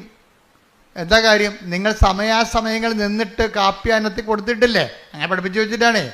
വേണേ മര്യാദക്ക് ഉണ്ടാക്കി കുടിക്കടാന്ന് പറഞ്ഞതെങ്കിൽ പ്രശ്നം തീർന്നേരാം. മര്യാദക്ക് ഉണ്ടാക്കി കുടിക്കടാ, ഞാൻ പത്രം കൊടുക്കാൻ പോകണമെന്ന് പറയാനുള്ള കമാൻഡ് അമ്മ കളഞ്ഞേ. അമ്മ പഞ്ചപുച്ഛം വെച്ച് ഒച്ചാനിച്ച് ഇവൻ പറയണ ഇഡ്ഡലി വേണ്ട ഇഡ്ഡലി. അപ്പോൾ പറയാം എനിക്ക് ഇഡ്ഡലി വേണ്ട, എനിക്ക് ദോശ മതി എന്ന് പറയും. മനുഷ്യൻ്റെ വായി കുത്തിക്കയറ്റിട്ട് പോടാ, അല്ല വീട്ടിൽ എറിഞ്ഞിട്ട് പോടാന്ന് പറയണം. അങ്ങനെ പറയാനുള്ള ചങ്കൂറ്റം ഉണ്ടെങ്കിൽ മര്യാദക്ക് ഉള്ളതുകൊണ്ട് കഴിക്കും. ഇത് ഒരിടത്തും ഒതുങ്ങണില്ലല്ല. പിള്ളേർ ഒതുങ്ങണ്ട. പിള്ളേരുടെ ബലിയാടല്ലേ മാതാപിതാക്കന്മാർ പലരും. ഒരുത്തന് ദോശ, മറ്റേ പുട്ട് മതി. അപ്പോൾ പിന്നെ പുട്ട് കുത്താൻ നടക്കണം, പിന്നെ ദോശ ഉണ്ടാക്കാൻ നടക്കണം. ഇതെല്ലാം കൊണ്ടൊരു അമ്മയുണ്ട്. നിങ്ങളിങ്ങനെ ആക്കിയതാണേ, നിങ്ങളിങ്ങനെ ആക്കിയെടുത്തതാണ്. അതുകൊണ്ടാണ് ഇന്ന് നിങ്ങൾക്ക് ചില ആൺപിള്ളേരുമായിട്ട് അമ്മമാർ വരും എൻ്റെ അടുത്ത്. അപ്പോൾ ഞാൻ പറഞ്ഞു എത്ര പിള്ളേരുണ്ട്? 3 പിള്ളേരുണ്ട്. എത്ര ആൺപിള്ളേരുണ്ട്? ആൺപിള്ളേരാണ് എല്ലാവരും. ഞാൻ പറഞ്ഞു എല്ലാം വന്നിട്ടുണ്ടോ ഇവിടെ? രണ്ടെണ്ണം മധുരമുണ്ട്. ഉള്ളതിനെ കണ്ട് വിളിക്കാൻ പറയും. ഉള്ളതിനെ കണ്ട് എന്നിട്ട് പറയും, എടാ നിൻ്റെയൊക്കെ ഉടുപ്പ് നീ തന്നെ അലക്കിയേക്കണം, അമ്മയെ കൊണ്ട് അലപ്പിക്കരുത്. മനസ്സിലായോ? നിൻ്റെയൊക്കെ പാത്രം നീ തന്നെ കഴിവിച്ചേക്കണം. ഞങ്ങളാണ് അച്ഛ കഴുകണത്. ക്ലിയറായി. എന്താ കാര്യം എന്നറിയാവോ? അമ്മയുടെ നടുവെല്ലാം ഒരുപോലെ എല്ലാ കാലത്തും ഒരുപോലെ ഇരിക്കത്തില്ല. അതാണ് വിഷയം. അമ്മ ക്ഷീണിച്ചുകൊണ്ടിരിക്കുകയല്ലേ, നന്നായിക്കൊണ്ടിരിക്കുകയാണ്, അല്ലല്ലോ, ക്ഷീണിച്ചുകൊണ്ടിരിക്കുകയല്ലേ. അപ്പോൾ ഇവരെ സംബന്ധിച്ചിടത്തോളം നാളെ കാലങ്ങളിൽ നിങ്ങൾ അവിടെ ഉടുപ്പും തൂവാലും എല്ലാം അവരുടെ കല്യാണത്തിന് സമയത്ത് വരെ നിങ്ങൾ അലക്കി തേച്ചു. അത് ഞാൻ അലക്കിയാലേ ശരിയാകത്തുള്ളൂ. പിന്നെ അത് നിങ്ങളുടെ ചിന്തയാണ്. നിങ്ങൾ അവിടെ ആൾ കളിക്കാൻ വേണ്ടി ഉണ്ടാക്കിയെടുത്തുള്ള നിയമമാണ്. ഞാൻ അലക്കിയാലേ ശരിയാകും. അവർക്ക് വാദമൊന്നുമില്ല. മര്യാദക്ക് അലക്കണം. ആദ്യമേ തുടങ്ങണം ഈ പരിപാടിയൊക്കെ, ആദ്യമേ തുടങ്ങണം ഈ വിഷയങ്ങളൊക്കെ. അല്ലെന്നുണ്ടെങ്കിൽ നിങ്ങളവർക്ക് പിടിക്കത്തില്ലൊരു കാലം കഴിയുമ്പോൾ. നിങ്ങളെ അവർക്ക് പിടിക്കത്തില്ല. എന്നുവെച്ചാൽ അവർക്ക് 10, 35, 30 വയസ്സായി കഴിയുമ്പോൾ, 25 വയസ്സായി കഴിയുമ്പോൾ അമ്മയ്ക്ക് പഴയതുപോലെ പലരെ ഒപ്പിക്കണം. അപ്പൻ അതിനേക്കാൾ വലിയ കർക്കശ അപ്പുറത്ത്. അപ്പോൾ ഇതിൻ്റെ ഇടയ്ക്ക് ഇവരെല്ലാവരും ഒപ്പിച്ച് വരുമ്പോൾ നമ്മളൊരു പരുവത്തിലാകും. ആർക്കും പിടിക്കത്തുമില്ല. പോരെ, അപ്പനും പിടിക്കത്തില്ല, അമ്മയ്ക്കും മക്കൾക്കും പിടിക്കത്തില്ല. നമ്മൾ അതിനിടക്കിടക്ക് മരുമകൾ കയറി വരികയാണെങ്കിൽ അവൾ കയറി വിരകി എല്ലാം അവിടെ കയ്യിലാക്കി. ഇപ്പം എന്താ, അപ്പം മകന് സമാധാനം. ഇപ്പോൾ അമ്മയല്ലേ എനിക്ക് ഉടുപ്പിലൊക്കെ തരാൻ ബുദ്ധിമുട്ടാണ്. ഇപ്പം അവന് പ്രശ്നമില്ല. അവൻ്റെ വീക്ക്നെസ് കണ്ടുവിട്ടിട്ട് അവൾ അതിൻ്റെ അകത്ത് കയറി കളിച്ച ആളാകും. ഉടമ്പടി എടുക്കുമ്പോൾ നമ്മൾ ശ്രദ്ധിക്കേണ്ട കാര്യം, ദൈവ സ്നേഹത്തിന് വിരുദ്ധമായ എന്തെങ്കിലും അടിയൊഴുക്കുകളുണ്ടെങ്കിൽ ഉടമ്പടി വർക്കൗട്ട് ചെയ്യത്തില്ല. ദൈവസ്നേഹത്തിന് നിങ്ങളെ അതായത് നിങ്ങളുടെ മനസ്സിലിരിപ്പ് വേറെ വല്ലതും ആണെങ്കിലേ, അതിനാണ് ഈ സത്യഹൃദയം എന്ന് പറഞ്ഞ വാക്കുണ്ട്. സത്യഹൃദയം. ഹെബ്രായർ 10:22. ഹെബ്രായർ 10:22. അതിനാൽ വിശ്വാസത്തിന്റെ ഉറപ്പുള്ള സത്യഹൃദയത്തോടെ കേട്ടില്ലേ എന്ന് പറഞ്ഞ് കേട്ടില്ലേ? സത്യഹൃദയം. അപ്പം കള്ളഹൃദയം ഉണ്ടെന്ന് എൻ്റെ അർത്ഥം അല്ലേ? ഇപ്പം മനസ്സിലായില്ലേ? ഇപ്പോഴാണ് മനസ്സിലാകുന്നത്. ഇത് സ്കാനിങ് അല്ലേ? ധ്യാനം എന്ന് പറഞ്ഞാൽ എന്താണ്? ഒരു പെറ്റ് സ്കാനിങ് പോലെ ഇരിക്കും. ഉള്ള ഡീറ്റെയിൽസ് എല്ലാം പുറത്തു വരും. എന്താണ് പറഞ്ഞത്? അതിനാൽ വിശ്വാസത്തിന്റെ ഉറപ്പുള്ള സത്യഹൃദയത്തോടെ നമുക്കടുത്ത് ചെല്ലാം. ദൈവത്തിന്റെ തിരുസന്നിധി ചെല്ലുമ്പോഴേ ഹൃദയം കൊണ്ട് ചെല്ലണമെന്നല്ല, ആ ഹൃദയം സത്യഹൃദയമായിരിക്കണമെന്ന്. ഇപ്പം ഞാൻ പറഞ്ഞില്ലേ, ഇപ്പം മരുമകളുടെ കാര്യം പറഞ്ഞില്ലേ, അവൾ വന്നിട്ട് എല്ലാ പുത്തൻ പെണ്ണ് പെരപ്പേറ് അടയ്ക്കുന്ന കേൾക്കണ പോലെ അവളെ എല്ലാ കാര്യങ്ങളും ചെയ്യും. അപ്പൻ്റെ കാര്യം ചെയ്യും, അമ്മയുടെ കാര്യം ചെയ്യും. അവൾ അവിടെ ഗുഡ് സർട്ടിഫിക്കറ്റ് മേടിക്കുകയാണ് സംഭവം. പക്ഷേ അമ്മയ്ക്കിട്ട് ഇപ്പോൾ ആരെ വെക്കുകയാണ് ആ സംഭവം? മനസ്സിലായില്ലേ? അവരുടെ റോള് അടിച്ചു മാറ്റുകയാണ്. അപ്പോൾ ആ ഹൃദയത്തിൽ സത്യമില്ല. അച്ഛൻ പറഞ്ഞ മനസ്സിലായില്ലേ? അവളുടെ ഉദ്ദേശം വേറെയാണ്. അപ്പോൾ വേറെ ഒരു ഉദ്ദേശത്തിനാണ് ദുരുദ്ദേശം നമ്മൾ പറയണത്. അവളുടെ ഉദ്ദേശം വേറെയാണ്. ഉടമ്പടി ഇത് വർക്കൗട്ട് ചെയ്യത്തില്ല. കർത്താവ് നിൻ്റെ ഹൃദയം കർത്താവ് ഇൻസ്പെക്ട് ചെയ്യുമ്പോൾ നിൻ്റെ ഈ നല്ല സൽപ്രവൃത്തികളിൽ പോലും സ്വർഗീയ ഇടങ്ങളിൽ പോലും വസിക്കുന്ന ടേക്ക് ദ ബെഡ് സ്വർഗീയ ഇടങ്ങൾ. ശ്രുതികട ഹല്ലേലൂയ ഹല്ലേലൂയ ഹല്ലേലൂയ ഹല്ലേലൂയ ഹല്ലേലൂയ. യേശുവേ നന്ദി. ഹല്ലേലൂയ ഹല്ലേലൂയ. യേശുവേ ആരാധന ആരാധന ആരാധന ആരാധന ആരാധന ആരാധന. കൈകൾ വീശിക്കൊണ്ട് ആരാധന ആരാധന ആരാധന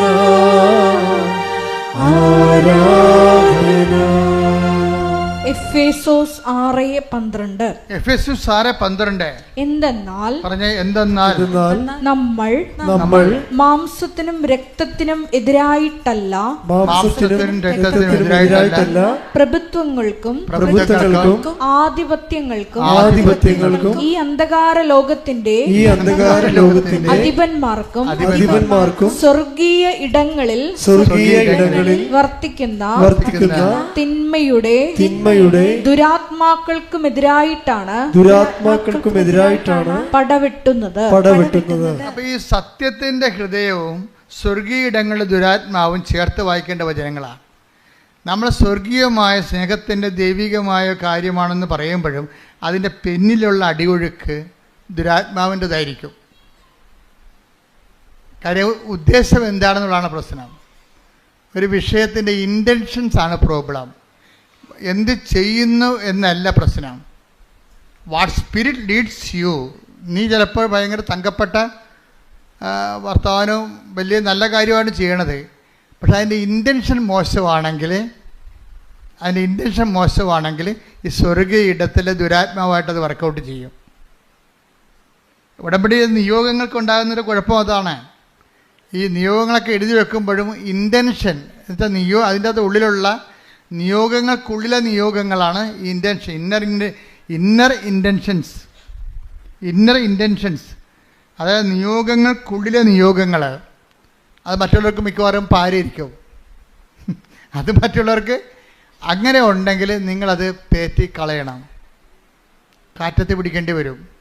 നമ്മൾ പണ്ട് കാറ്റത്ത് പിടിക്കത്തില്ലായിരുന്നു അല്ലേ? എന്താണ് ഈ കാറ്റ് വരുമ്പോൾ തൂറ്റണമെന്നൊക്കെ പറയത്തില്ലേ? കാറ്റ് വരുമ്പോൾ കാറ്റത്ത് പിടിക്കും.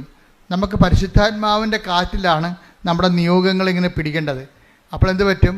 പതിര് പറന്നു പോകും, കതിര് താഴെ വീഴും. എന്ന് വെച്ച് കഴിഞ്ഞാൽ ദുരാത്മാവില്ലാത്ത വിഷയങ്ങളാണ്. ദുരാത്മാവില്ലാത്ത ഇൻറ്റൻഷൻസിൻ്റെ ഇത് വരുന്നത് നിങ്ങൾ 6 ഇൻറ്റൻഷൻസ് എഴുതി വെക്കുമ്പോഴേ എൻ്റെ അഭിപ്രായത്തിൽ നല്ല ഇൻറ്റൻഷൻ 2 കഴിഞ്ഞാൽ പിന്നെ എഴുതാനില്ലെങ്കിൽ എഴുതാൻ വേണ്ടി വെക്കരുത്.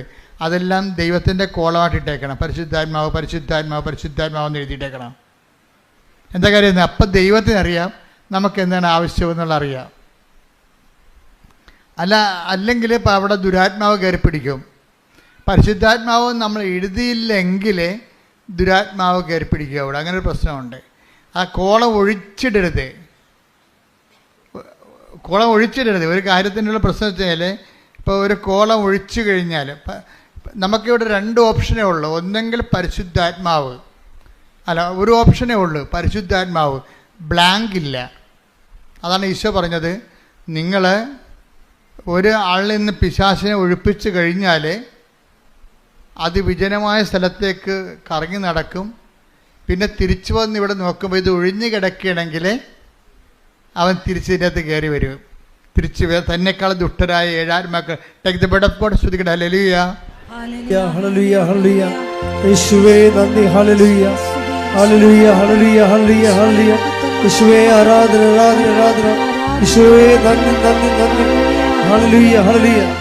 ലൂക്ക 11:24 മുതൽ 26 വരെയുള്ള തിരുവചനങ്ങൾ. അശുദ്ധാത്മാവ് ഒരുവനെ വിട്ടുപോയാൽ വരണ്ട സ്ഥലങ്ങളിലൂടെ ആശ്വാസം തേടി അലഞ്ഞു നടക്കും. കണ്ടെത്താതെ വരുമ്പോൾ അവൻ പറയുന്നു, ഇറങ്ങിപ്പോന്ന ഭവനത്തിലേക്ക് തന്നെ ഞാൻ തിരിച്ചു ചെല്ലും. തിരിച്ചു വരുമ്പോൾ ആ വീട് അടിച്ചുവാരി സജ്ജീകരിക്കപ്പെട്ടതായി കാണുന്നു.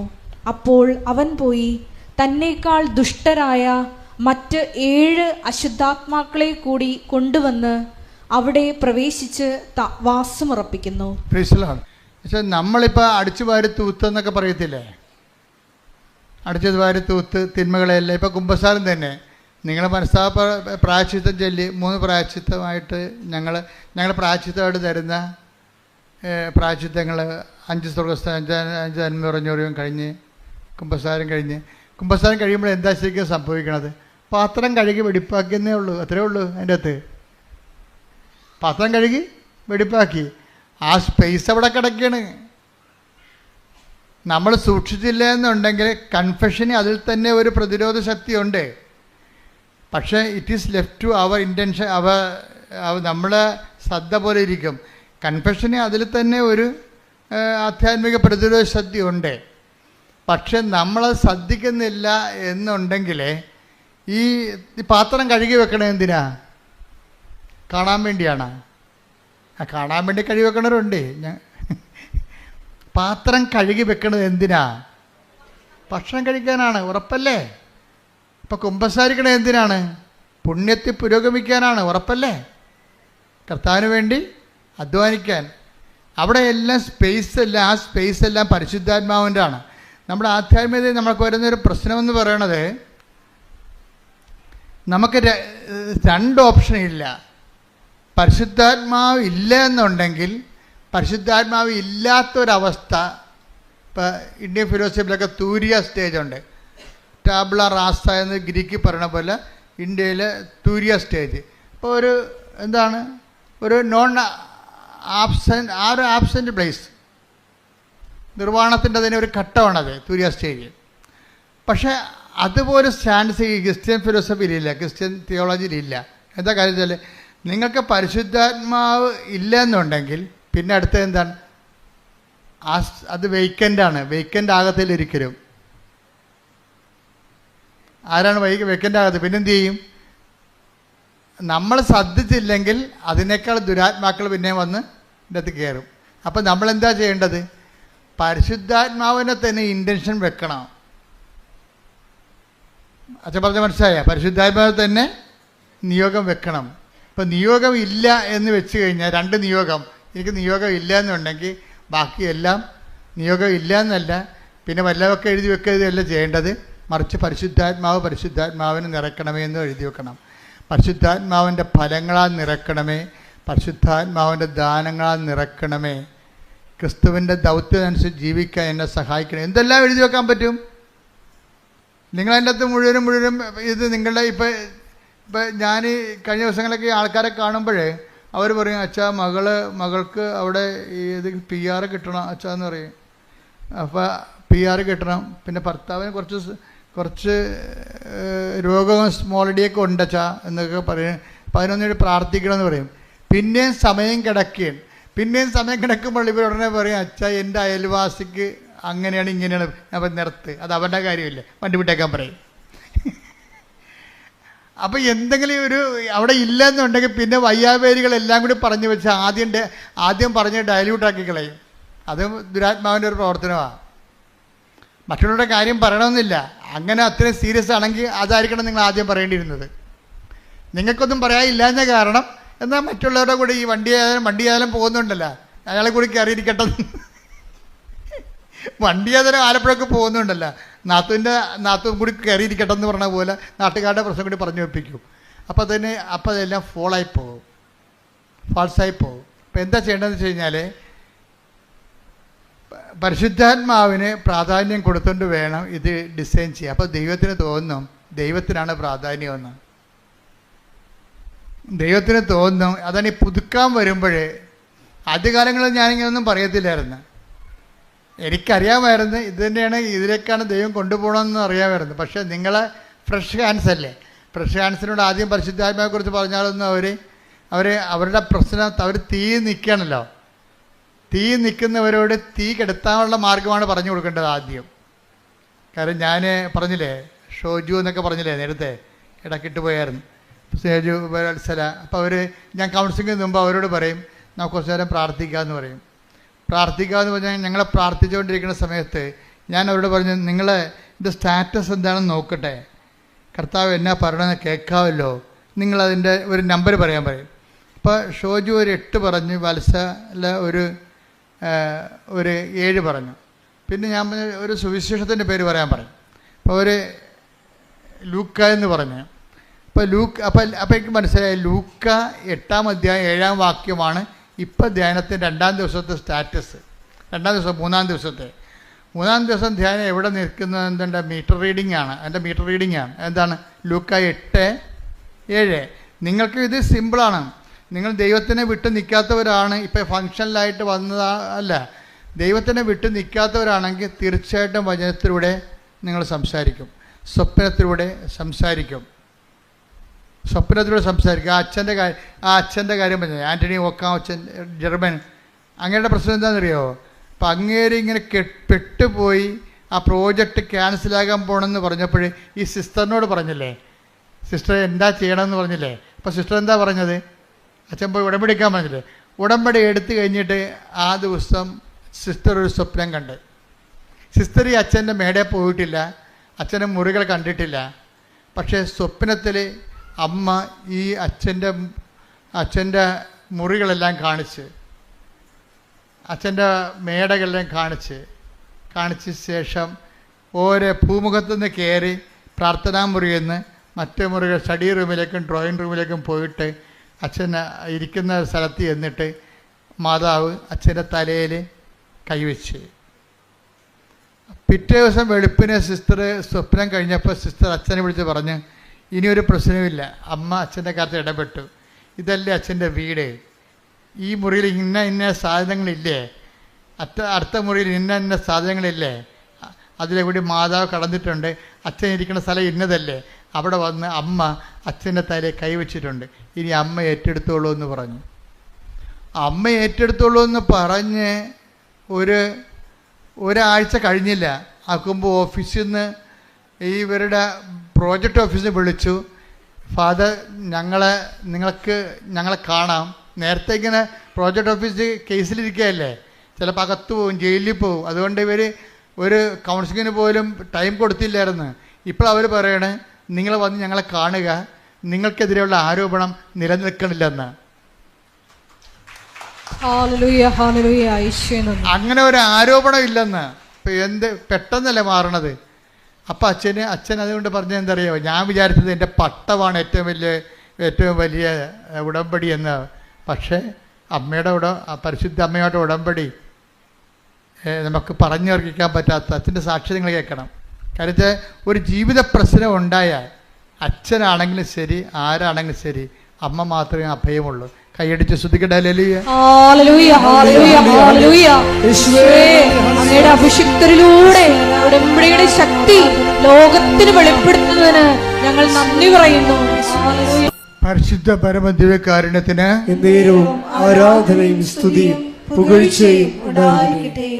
അപ്പോൾ ഇതെന്താ വെച്ചാൽ സിസ്റ്ററിനുണ്ടായിട്ടുള്ള ദർശനങ്ങളിലൂടെയാണ് ഈ സത്യം വെളിപ്പെട്ട് വരണത്.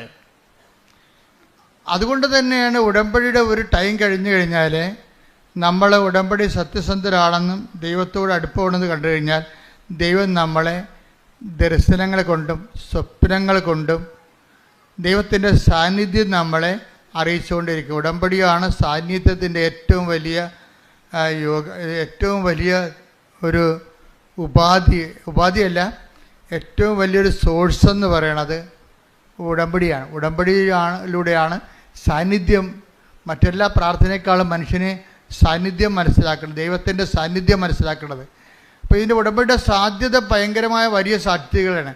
നിങ്ങളെന്താ ചെയ്യണമെന്ന് വെച്ച് കഴിഞ്ഞാൽ നിങ്ങളതിന് ദൈവത്തിന് വലിയ പ്രാധാന്യമില്ലാതെ നിങ്ങളുടെ വിഷയങ്ങൾക്ക് മാത്രമാണ് എപ്പോഴും ആവലാതിയും വ്യാവലാതിയും കൊണ്ട് നടക്കുന്നത് കൊണ്ടാണ് സാന്നിധ്യം ഫീൽ ചെയ്യാത്തത്.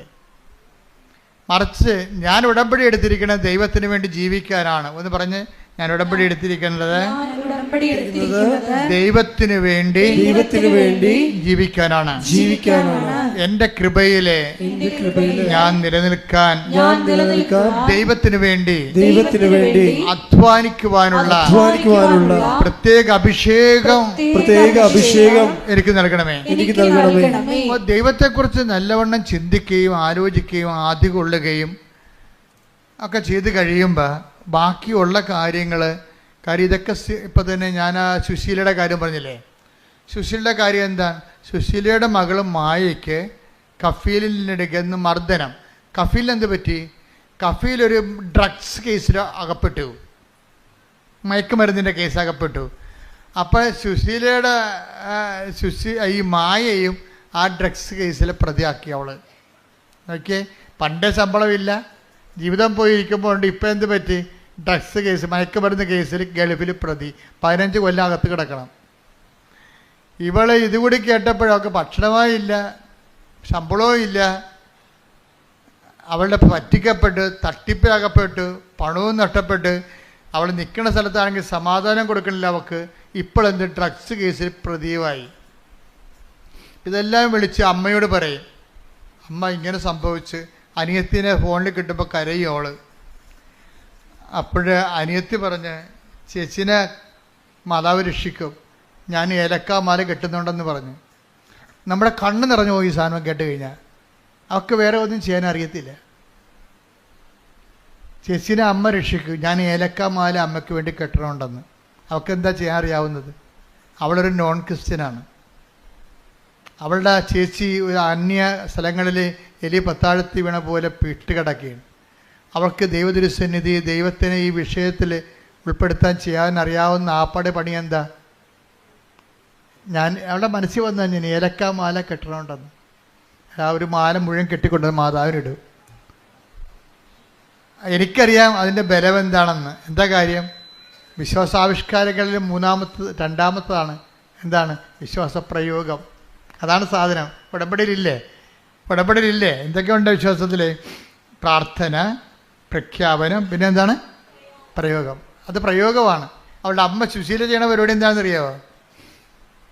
അവിടെ സുശീല വണ്ടിക്കാശി തണ്ണീർമുക്കത്തു നിന്ന് ഇങ്ങോട്ട് വന്നാൽ മതി, 10-12 കിലോമീറ്ററേ ഉള്ളൂ. ആ കിലോമീറ്റർ എല്ലാ ദിവസവും മാതാവിൻ്റെ അടുത്ത് വരും, നടന്നു വരും. കാര്യം എന്താ? പെട്ടിരിക്കല്ലേ, മകൾ പെട്ടിരിക്കല്ലേ. അപ്പം എല്ലാ ദിവസവും മാതാവിൻ്റെ അടുത്ത് വരും. എങ്ങനെ വരും? നടന്നു വരും.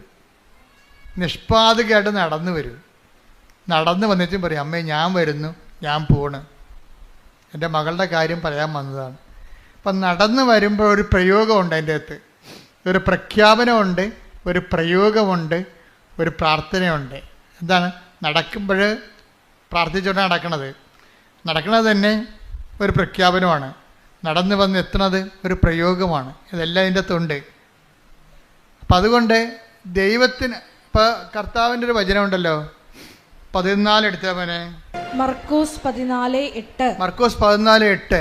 ഇവൾക്ക് സാധിക്കുന്നത്, അതാണ് നോക്കിയ കണ്ടല്ലേ, ഇവൾക്ക് പറഞ്ഞേ, ഇവൾക്ക് സാധിക്കുന്നത് ഇവൾ ചെയ്തു. അവൾക്ക് സാധിക്കണ ഏലക്കാമല കെട്ടണതാണ്. അതാണ് സംഭവം. ഇതേതാ സംഭവം മനസ്സിലായ? ലാസറിൻ്റെ വീട്ടിൽ ലാസർ ഉയർത്തെഴുന്നേറ്റ് കഴിഞ്ഞപ്പോൾ കർത്താവിൻ്റെ പാദത്തെങ്കിൽ 300 ദിനാറയ്ക്കുള്ള സുഗന്ധ തൈലം ലാസറിൻ്റെ ബദനിയിലെ മറിയം കാല് പൂശി പ്രാർത്ഥിച്ച്. അപ്പോൾ യൂദാസ് അവിടെ നിന്നിട്ട് പ്രശ്നം ഉണ്ടാക്കി. എന്ത് നോൺസെൻസാണിത്? അയാൾ യുക്തി ഉപയോഗിക്കുന്ന ആളാണ്. അയാൾക്ക് ഭക്തിയല്ല അയാൾ ഉപയോഗിക്കണത്, യുക്തിയാണ് ഉപയോഗിക്കണത്. അയാൾ ചോദിച്ചത് എന്താണിത്? നോൺസെൻസ് അല്ലേ ഇത്?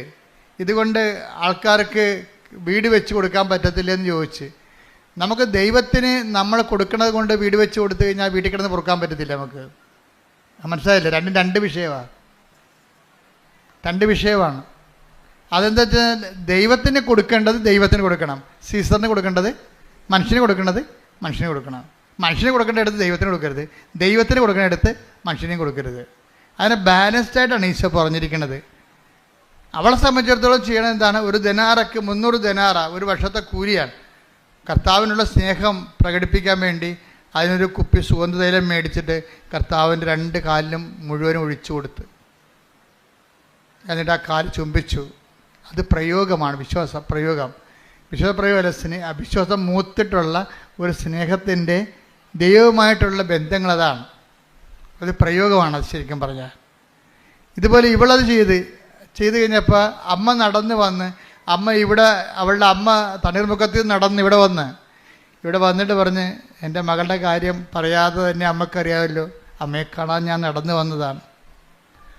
അന്ന് രാത്രി അമ്മ അവളോട് പറഞ്ഞു, നാളെ നിൻ്റെ മകളെ വിളിക്കണം, നിൻ്റെ മകളെ വിളിച്ചിട്ട് പറയണം തലയെ തുണിയിട്ടൊരു സ്ത്രീ ഓഫീസിൽ വരുന്നുണ്ടെന്ന്, അതോടെ പ്രശ്നം തീരുമെന്ന്. അതാണ് വിഷയം. പിറ്റേ ദിവസം അമ്മ പറഞ്ഞ പോലെ തന്നെ തലയെ തുണിയിട്ടൊരു മുസ്ലിം സ്ത്രീയാണ് അവിടെ വന്നിട്ട് അവർ ഓഫീസിൽ വന്നിട്ട് ഇവളുടെ രജിസ്റ്ററിൽ കേസ് ക്യാൻസൽ ചെയ്ത് അവിടെ റിലീവ്ഡായി പെട്ടെന്ന്. ഹല്ലേലൂയ, ഹല്ലേലൂയ, ഹല്ലേലൂയ. അപ്പോൾ എന്ത് ചെയ്യണം? ഒരു വിഷയത്തിന് എവിടെയാണ് അതിൻ്റെ കുറിഞ്ഞിരിക്കണത്, അവിടെ എന്ത് ചെയ്താൽ ശരിയാവുമെന്ന് ആർക്കറിയാം? അമ്മയ്ക്കറിയാം. അപ്പോൾ നമ്മൾ പറയും ചെയ്യേണ്ടതൊക്കെ ഞാൻ ചെയ്യിച്ചോളാം, നിങ്ങൾ ചെയ്യേണ്ട കാര്യം ഞാൻ പറഞ്ഞാൽ ഈശോയെ കൊണ്ട് ചെയ്യിക്കേണ്ട കാര്യമൊക്കെ ഞാൻ ചെയ്യിച്ചോളാം, നിങ്ങളെന്താ ചെയ്യേണ്ടത്? അവൻ പറഞ്ഞ പോലെ ചെയ്യുക. കൈയടിച്ച് കർത്താവ് സുഡാലി. ഹല്ലേലൂയ, ഹല്ലേലൂയ, ഹല്ലേലൂയ, ഹല്ലേലൂയ. മഹോത്സവം, മഹോത്സവം, ആരാധന, ആരാധന. ഹല്ലേലൂയ, ഹല്ലേലൂയ. യേശുവേ നന്ദി. ഉടനടി പരിഹാരമേകും ഉടമ്പടി പ്രാർത്ഥനയിൽ ഉടനടി പരിഹാരമേകും അവൻ പറയുന്നതു ചെയ്തിടുവിൻ ജീവിതം ധന്യമായി തീർന്നിടും. പരിശുദ്ധ പരമദിവ്യകാരുണ്യത്തിന് ആരാധനയും സ്തുതിയും പുകഴ്ചയും ഉണ്ടായിരിക്കട്ടെ. പരിശുദ്ധ പരമ ദിവ്യകാരുണ്യത്തിന് നേരവും ആരാധനയും സ്തുതിയും പുകഴ്ചയും ഉണ്ടായിരിക്കട്ടെ. അപ്പോഴീ ഉപ്പും ഉടമ്പടിയിലെ ഉപ്പും അതുപോലെ തന്നെ എണ്ണയും ഇതൊക്കെ ഉപയോഗിക്കുമ്പോൾ നിങ്ങളെ വിശ്വാസ പ്രയോഗത്തിലാണെന്നുള്ള കാര്യം മനസ്സിലാക്കണം. അതിന് നമുക്ക് വേണ്ട മൗലിക വികാരം എന്ന് പറയുന്നത് ദൈവസ്നേഹമാണ്. വിശ്വാസം മൂത്തിട്ടാണ് ദൈവസ്നേഹം ഉണ്ടാകുന്നത്. യൂത്തിനൊക്കെ ഉണ്ടാകുന്നൊരു പ്രശ്നം എന്ന് വെച്ച് കഴിഞ്ഞാൽ യൂത്ത് ഈ ഉടമ്പടി എടുക്കുന്നത് കൊണ്ട് തന്നെ ചില സമയത്ത് അവർക്ക് ചില നെഗറ്റീവ് അനുഭവങ്ങൾ നിങ്ങളുടെ ഒരു കൗണ്ട് ഡൗൺ വരും ചില സമയത്ത്. എന്താ പറയുന്നത് വെച്ച് കഴിഞ്ഞാൽ ഇപ്പം നിങ്ങൾ ഉദാഹരണത്തിന് ഇപ്പം നിങ്ങൾ അച്ഛൻ്റെ എല്ലാ ദിവസവും ഒരു സാക്ഷ്യം അല്ലെങ്കിൽ ഒരു ഡെയിലി ബ്രെഡ് നിങ്ങൾ ഷെയർ ചെയ്യുന്നു, നിങ്ങളുടെ ഗ്രൂപ്പിൽ ഷെയർ ചെയ്തേ, ഉടനെ അവരെന്ത് ചെയ്യും? ദൈവത്തിനെ കാണുമ്പോൾ തന്നെ പല്ലിളിക്കണ പിശാചുക്കളുണ്ടാവും. നിങ്ങളുടെ കൂട്ടുകാരായിരിക്കും. ചിലപ്പോൾ നിങ്ങളവർ ക്യാൻസൽ ചെയ്ത് കളയും, ബ്ലോക്ക് ചെയ്ത് കളയും. അപ്പോൾ നിങ്ങൾക്ക് സന്തോഷമായില്ലേ? നിങ്ങൾക്ക് പറ്റാത്ത ആൾക്കാരിൽ നിന്ന് നിങ്ങൾക്ക് ബ്ലോക്കിങ് കിട്ടുമ്പോൾ തന്നെ അത്ര ആ സാധനം പോയി കിടത്തില്ലേ? ആ സാധനം ആ ഗ്രൂപ്പിൽ കിടന്നാൽ മോശമാണ്. അച്ഛൻ പറഞ്ഞ് മനസ്സിലായില്ലേ? നിങ്ങളെ വിചാരിക്കും, അയ്യോ ഞാനിങ്ങനെ ഇവർക്ക് സെൻഡ് ചെയ്യും, ഇവർ മതം മാറ്റമാണെന്ന് കരുതുക, അല്ലെങ്കിൽ എന്നെ ഒരു ഭക്തി ആയിട്ട് കരുതുക. ഞാൻ ഭക്തിയൊന്നും അല്ല, എനിക്ക് തൽക്കാലം IELTS പാസ്സാകാനുള്ള അഭ്യാസം മാത്രമേ ഉള്ളൂ എന്ന് അവർക്കറിയാൻ പാടില്ല. പറഞ്ഞ മനസ്സിലായില്ല? അത് നമ്മുടെ രഹസ്യ ധാരണകൾ നിങ്ങൾ വിവേചിക്കണം. നിങ്ങൾ എന്തുകൊണ്ട് ഷെയർ ചെയ്യുന്നില്ല കൂട്ടുകാർക്ക്? അതിൻ്റെ കാരണം നിങ്ങളിതൊരു 3 മാസത്തുള്ള അഭ്യാസമായിട്ടാണ് എടുത്തിരിക്കുന്നത്. ഒക്കട്ടെ കിട്ടണേ കൂട്ടി പോയ ചട്ടി, അതുകൊണ്ടാണ് ഷെയർ ചെയ്യാത്തത്. ഞാൻ ഈ 3 മാസത്തെ അഭ്യാസത്തിന് വേണ്ടി എടുത്തിരിക്കുന്ന കാര്യം എൻ്റെ കൂട്ടുകാരുടെ മുമ്പിൽ ഞാനൊരു ഭക്തിഭ്രാന്തിയായിട്ട് അറിയപ്പെടേണ്ട ആവശ്യമില്ലല്ലോ എന്ന് വിചാരിച്ചുകൊണ്ട് നിങ്ങൾ ഷെയർ ചെയ്യത്തില്ല. നിങ്ങളുടെ ആന്തരിക വിചാരങ്ങളെ കർത്താവ് വിവേചിച്ചിരിക്കുന്നു, കർത്താവ് നിങ്ങളെ വിധിക്കുന്നു. ഈ വിധിയിൽ നിന്ന് രക്ഷപ്പെടാൻ വേണ്ടി മര്യാദയ്ക്ക് ഷെയർ ചെയ്ത് രക്ഷപ്പെടുന്നതാണ് നല്ലത്. ചെറുപ്പക്കാർക്കും ഇതുപോലുള്ള അബദ്ധങ്ങൾ സംഭവിക്കാം. നിങ്ങളുടെ കൂട്ടുകാരെല്ലാം ഒരു മേനിക്കെങ്കിലും സ്വയം ഹ്യൂമനിസ്റ്റിൻ്റെ മാനവികൻ്റെ കുപ്പായമെടുത്ത് അടിഞ്ഞിട്ടുള്ള പാർട്ടിയാകും. അപ്പം നമ്മളത് ഷെയർ ചെയ്ത് സ്റ്റാറ്റസ് ഇട്ട് കഴിയുമ്പോൾ അവനവിടെ നമ്മൾ 2ാം പൗരനാക്കും, അവൻ 1ാം പൗരനാകും. ആരാണ് 1ാം പൗരൻ 2ാം പൗരൻ എന്താ അവസാനം അറിയാൻ പറ്റും. അവൻ പറയും എന്ന് തുടങ്ങി ഈ ഭക്തിഭ്രാന്തൊക്കെ. എടാ, മര്യാദക്ക് അധ്വാനിച്ച് ജീവിച്ചാൽ പ്രശ്നമൊന്നുമില്ല, അല്ലെങ്കിൽ ഇതുപോലെ ചെന്ന് ചാരേണ്ടി വരും. ഹ്യൂമനിസ്റ്റായി. അപ്പോൾ നമ്മളവർക്ക് അവനാണ് വലിയ, അവനൊരു കുന്തും അറിയത്തില്ല. ദൈവത്തെ അറിഞ്ഞില്ലെങ്കിൽ എല്ലാം അറിയാം. ദൈവത്തെ അറിഞ്ഞില്ലെങ്കിൽ തീർന്നില്ലേ? അവന് ദൈവത്തെ അംഗീകരിക്കേണ്ടത് അതിന് പോരായ്മയെ കരുതിയിരിക്കുകയാണ്. അവൻ്റെ അന്ത്യം നമ്മൾ കണ്ടിട്ടില്ലല്ലോ. കാണുന്നതിന് മുമ്പ് എന്തുകൊണ്ടാണ് അവൻ പറയുന്നത് നീ അനുസരിക്കാൻ നീ ബാധ്യസ്ഥനാകണത്?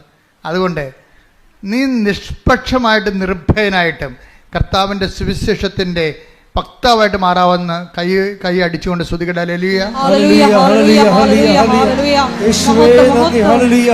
ആരാധന, ഹല്ലേലൂയ, ഹല്ലേലൂയ. യേശുവേ ആരാധന, ഹല്ലേലൂയ, ഹല്ലേലൂയ.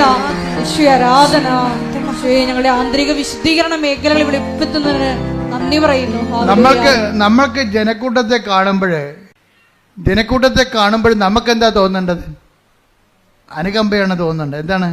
അവർക്ക് കർത്താവിനെ ആവശ്യമുണ്ടല്ലോ എന്ന് തോന്നണം. നീ ദൈവത്തിൻ്റെ ആളാണെങ്കിലേ ജനക്കൂട്ടത്തെ കാണുമ്പോൾ നിൻ്റെ ഗ്രൂപ്പിലെ വാട്സപ്പ് ഗ്രൂപ്പിലായാലും ശരി, നിൻ്റെ ഏത് മേഖലയായാലും ജനക്കൂട്ടമാണല്ലോ അത്.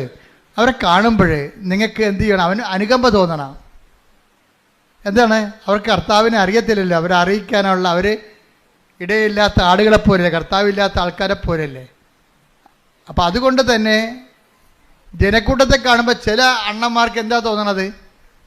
അവർ ഓന്തുമാരുണ്ടല്ലോ, ഈ സായിപ്പിനെ കാണുമ്പോൾ കവാത്ത് മറക്കണം എന്ന് പറഞ്ഞാൽ ജനക്കൂട്ടത്തെ കാണുമ്പോൾ പിന്നെ മതം മറന്നു പോകും, വിശ്വാസം മറന്നു പോകും. ജനക്കൂട്ടത്തെ കാണുമ്പോൾ വിശ്വാസം മറക്കണത് ആരാണ്? ബിസിനസ്സുകാരായിരിക്കും, ഒരു സംശയമില്ല. എന്താ കാര്യം? ഇപ്പം നീ ക്രിസ്ത്യാനിയാണെന്ന് പറഞ്ഞു കഴിഞ്ഞാൽ നിൻ്റെ വസ്തു മുസ്ലിം മേടിക്കത്തില്ല, ഹിന്ദു മേടിക്കത്തില്ല. കേരളത്തിൽ ജാതീയത ശക്തമല്ലേ. അപ്പം അതുകൊണ്ട് എന്നാ ശരി, എനിക്ക് മതമില്ലെന്ന് പറഞ്ഞാൽ മതിയല്ല, മതമില്ലാത്ത ജീവനാണെന്നൊക്കെ പറഞ്ഞാൽ മതിയല്ല. എനിക്ക് മതമില്ല, ഞാൻ നിരീശ്വരവാദിയാണെന്ന് പറയുമ്പോൾ എൻ്റെ ചരക്ക് എല്ലാവരും മേടിക്കും.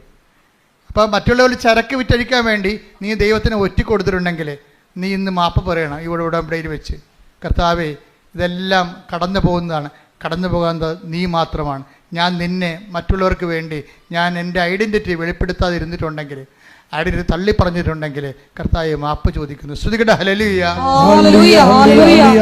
യേശുവേ, ദൈവത്തെ മഹത്വപ്പെടുത്താനുള്ള അവസരങ്ങൾ മനഃപൂർവ്വം നഷ്ടപ്പെടുത്തിയിട്ടുണ്ടെങ്കിൽ ഞങ്ങൾ അനുദപിച്ച് മാപ്പ് ചോദിക്കുന്നു. ഹല്ലേലൂയ, ഹല്ലേലൂയ. മഹത്വം, മഹത്വം. ആരാധന ആരാധന ആരാധന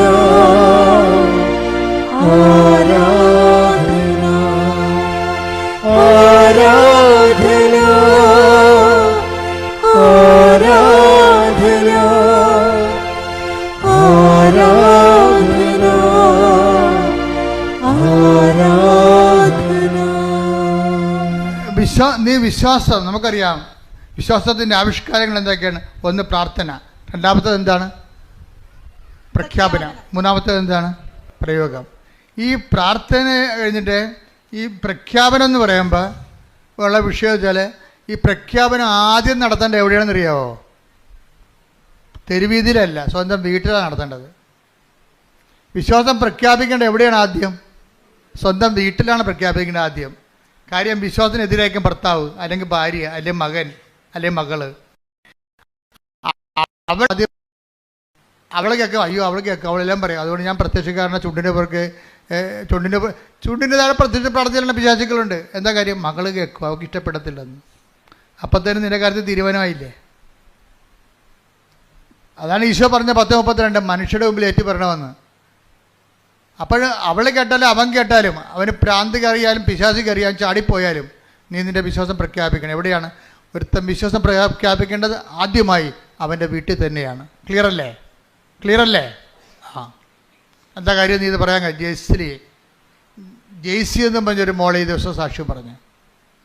അവളുടെ സാക്ഷ്യം എന്ന് പറയുന്നത്, അവളുടെ മകന് ഉടമ്പടിയിലൊന്നും വിശ്വാസമില്ല, ഉപ്പിലും വിശ്വാസമില്ല. ഇപ്പം എൻ്റെ പ്രശ്നം വെച്ചാൽ, പക്ഷേ അമ്മ ഇവൻ്റെ മകനെ സ്വിറ്റ്സർലൻഡിലാണ് അവൻ MBA പാസ്സായതാണ്. പക്ഷെ അവിടെ MBA പാസ്സായെന്ന് പറഞ്ഞാലും ഈ ഇൻറ്റേൺഷിപ്പിന് പോലും ഭയങ്കര പാടാണ്, ബുദ്ധിമുട്ടാണ്. ഇൻറ്റേൺഷിപ്പിന് പോകണ മുമ്പ് അമ്മ പറഞ്ഞ്, എടാ നിനക്ക് ഇൻറ്റേൺഷിപ്പ് കിട്ടാൻ അവിടുത്തെ നാട്ടുകാർ തന്നെ ഉണ്ട്, നിന്നേക്കാൾ വലിയ എക്സ്പീരിയൻസ് ഉള്ള ആൾക്കാരും ക്വാളിറ്റി ഉള്ള ആൾക്കാരും ഉണ്ട്, അവരെടുക്കത്തുള്ളൂ, നമുക്ക് മെറിറ്റില്ല. അതുകൊണ്ട് നീ എന്ത് ചെയ്യണമെന്ന് പറയാം, ഈ ഉപ്പ് കൊണ്ടുപോയി ഇൻറ്റേൺഷിപ്പ് ഓഫീസിൽ ഇടണമെന്ന് പറഞ്ഞു വിശ്വാസപ്രമാണത്തിൽ. അപ്പോഴവൻ പറഞ്ഞു, ഞാൻ ഇടത്തില്ല. അയ്യോ ഇതൊക്കെ എങ്ങനെ ഇതൊക്കെ ചെയ്താൽ വല്ല കാര്യം ശരിയാവുക? അവിടെയൊക്കെ ക്യാമറ ഉണ്ടെന്ന് പറഞ്ഞ്. അപ്പോൾ അമ്മ പറഞ്ഞു, ക്യാമറ ആയതുകൊണ്ട് സായിപ്പിനെ കാണുമ്പോൾ കവാത്ത് മറക്കണ, ചില ആൾക്കാർ ക്യാമറ കാണുമ്പോൾ കവാത്ത് മറക്കുകയും. അവൻ പറഞ്ഞു, ഞാൻ നിൻ്റെ കൂടെ വരാമെന്ന് പറഞ്ഞു. നീ ചെയ്യേണ്ട, ഞാൻ ചെയ്തോളാം എന്ന് പറഞ്ഞു. നിന്നെ അവിടെ ഇടിപ്പിക്കണ കാര്യമാണ്. ഇൻറ്റേൺഷിപ്പ് ഓഫീസിൽ പോയി അമ്മ കൊണ്ട് അവൻ നിൽക്കുമ്പോൾ അവിടെ ഉപ്പിട്ടിട്ട് വിശ്വാസപ്രമാണം ചൊല്ലി, മാതാവേ ഞങ്ങൾക്ക് കഴിവില്ല, ഞങ്ങൾക്ക് മെറിറ്റില്ല, ഇത് നോട്ട് ബൈ മെറിറ്റാണ് വർക്ക് ചെയ്യേണ്ടത്, ഉടമ്പടി, അതിനുവേണ്ടി ഞാൻ ഉടമ്പടി ചെയ്തിരിക്കണം, അതുകൊണ്ട് ഈ മകനെ ഇവിടെ ഇൻറ്റേൺഷിപ്പിൽ എടുക്കണമെന്ന് പറഞ്ഞു, എക്സ്പീരിയൻസിന്. പല നാട്ടുകാർക്ക് സീറ്റില്ല, അവന് സീറ്റ് കിട്ടി. അത് കഴിഞ്ഞപ്പോൾ പിന്നെ ആ കമ്പനി, വേറൊരു കമ്പനി അവനെ ജോലിക്ക് വിളിച്ചപ്പോൾ അമ്മ പറഞ്ഞേ, എടാ മകനെ ഉടമ്പടി ഉപ്പുണ്ട്, നമുക്കൊണ്ട് ഇടാമെന്ന് പറഞ്ഞ്. അപ്പോൾ അമ്മ പറഞ്ഞു, അമ്മ അതൊക്കെ ശരിയാകുക, അവിടെയൊക്കെ ഒത്തിരി ആൾക്കാരൊക്കെ ഉള്ളതാണ്. അപ്പോൾ നമ്മൾ രാത്രി ഓഫീസിൽ പോകാം, രാത്രി ഓഫീസ്. അമ്മയുമായിട്ട് ഈ മകൻ്റെ കൂടെ അമ്മ രാത്രി ഓഫീസിൽ പോയിരിക്കുക. എന്നിട്ട് രാത്രി ഓഫീസിൽ പോയി അവിടെ നിന്ന് വിശ്വാസപ്രമാണം ചൊല്ലിയിട്ട് അവിടെ ഉപ്പിട്ടിട്ട് പോകുന്നു. പ്രഖ്യാപനമാണ്, വിശ്വാസ പ്രഖ്യാപനം. അപ്പോൾ നമുക്കൊരവസരം കിട്ടുമ്പോഴെന്നെ സംബന്ധിച്ചിടത്തോളം നമ്മൾ ദൈവത്തിന് തോന്നണം, നമ്മൾ ഏത് കാലാവസ്ഥയിലും കർത്താവിനെ തള്ളിപ്പറയത്തില്ല.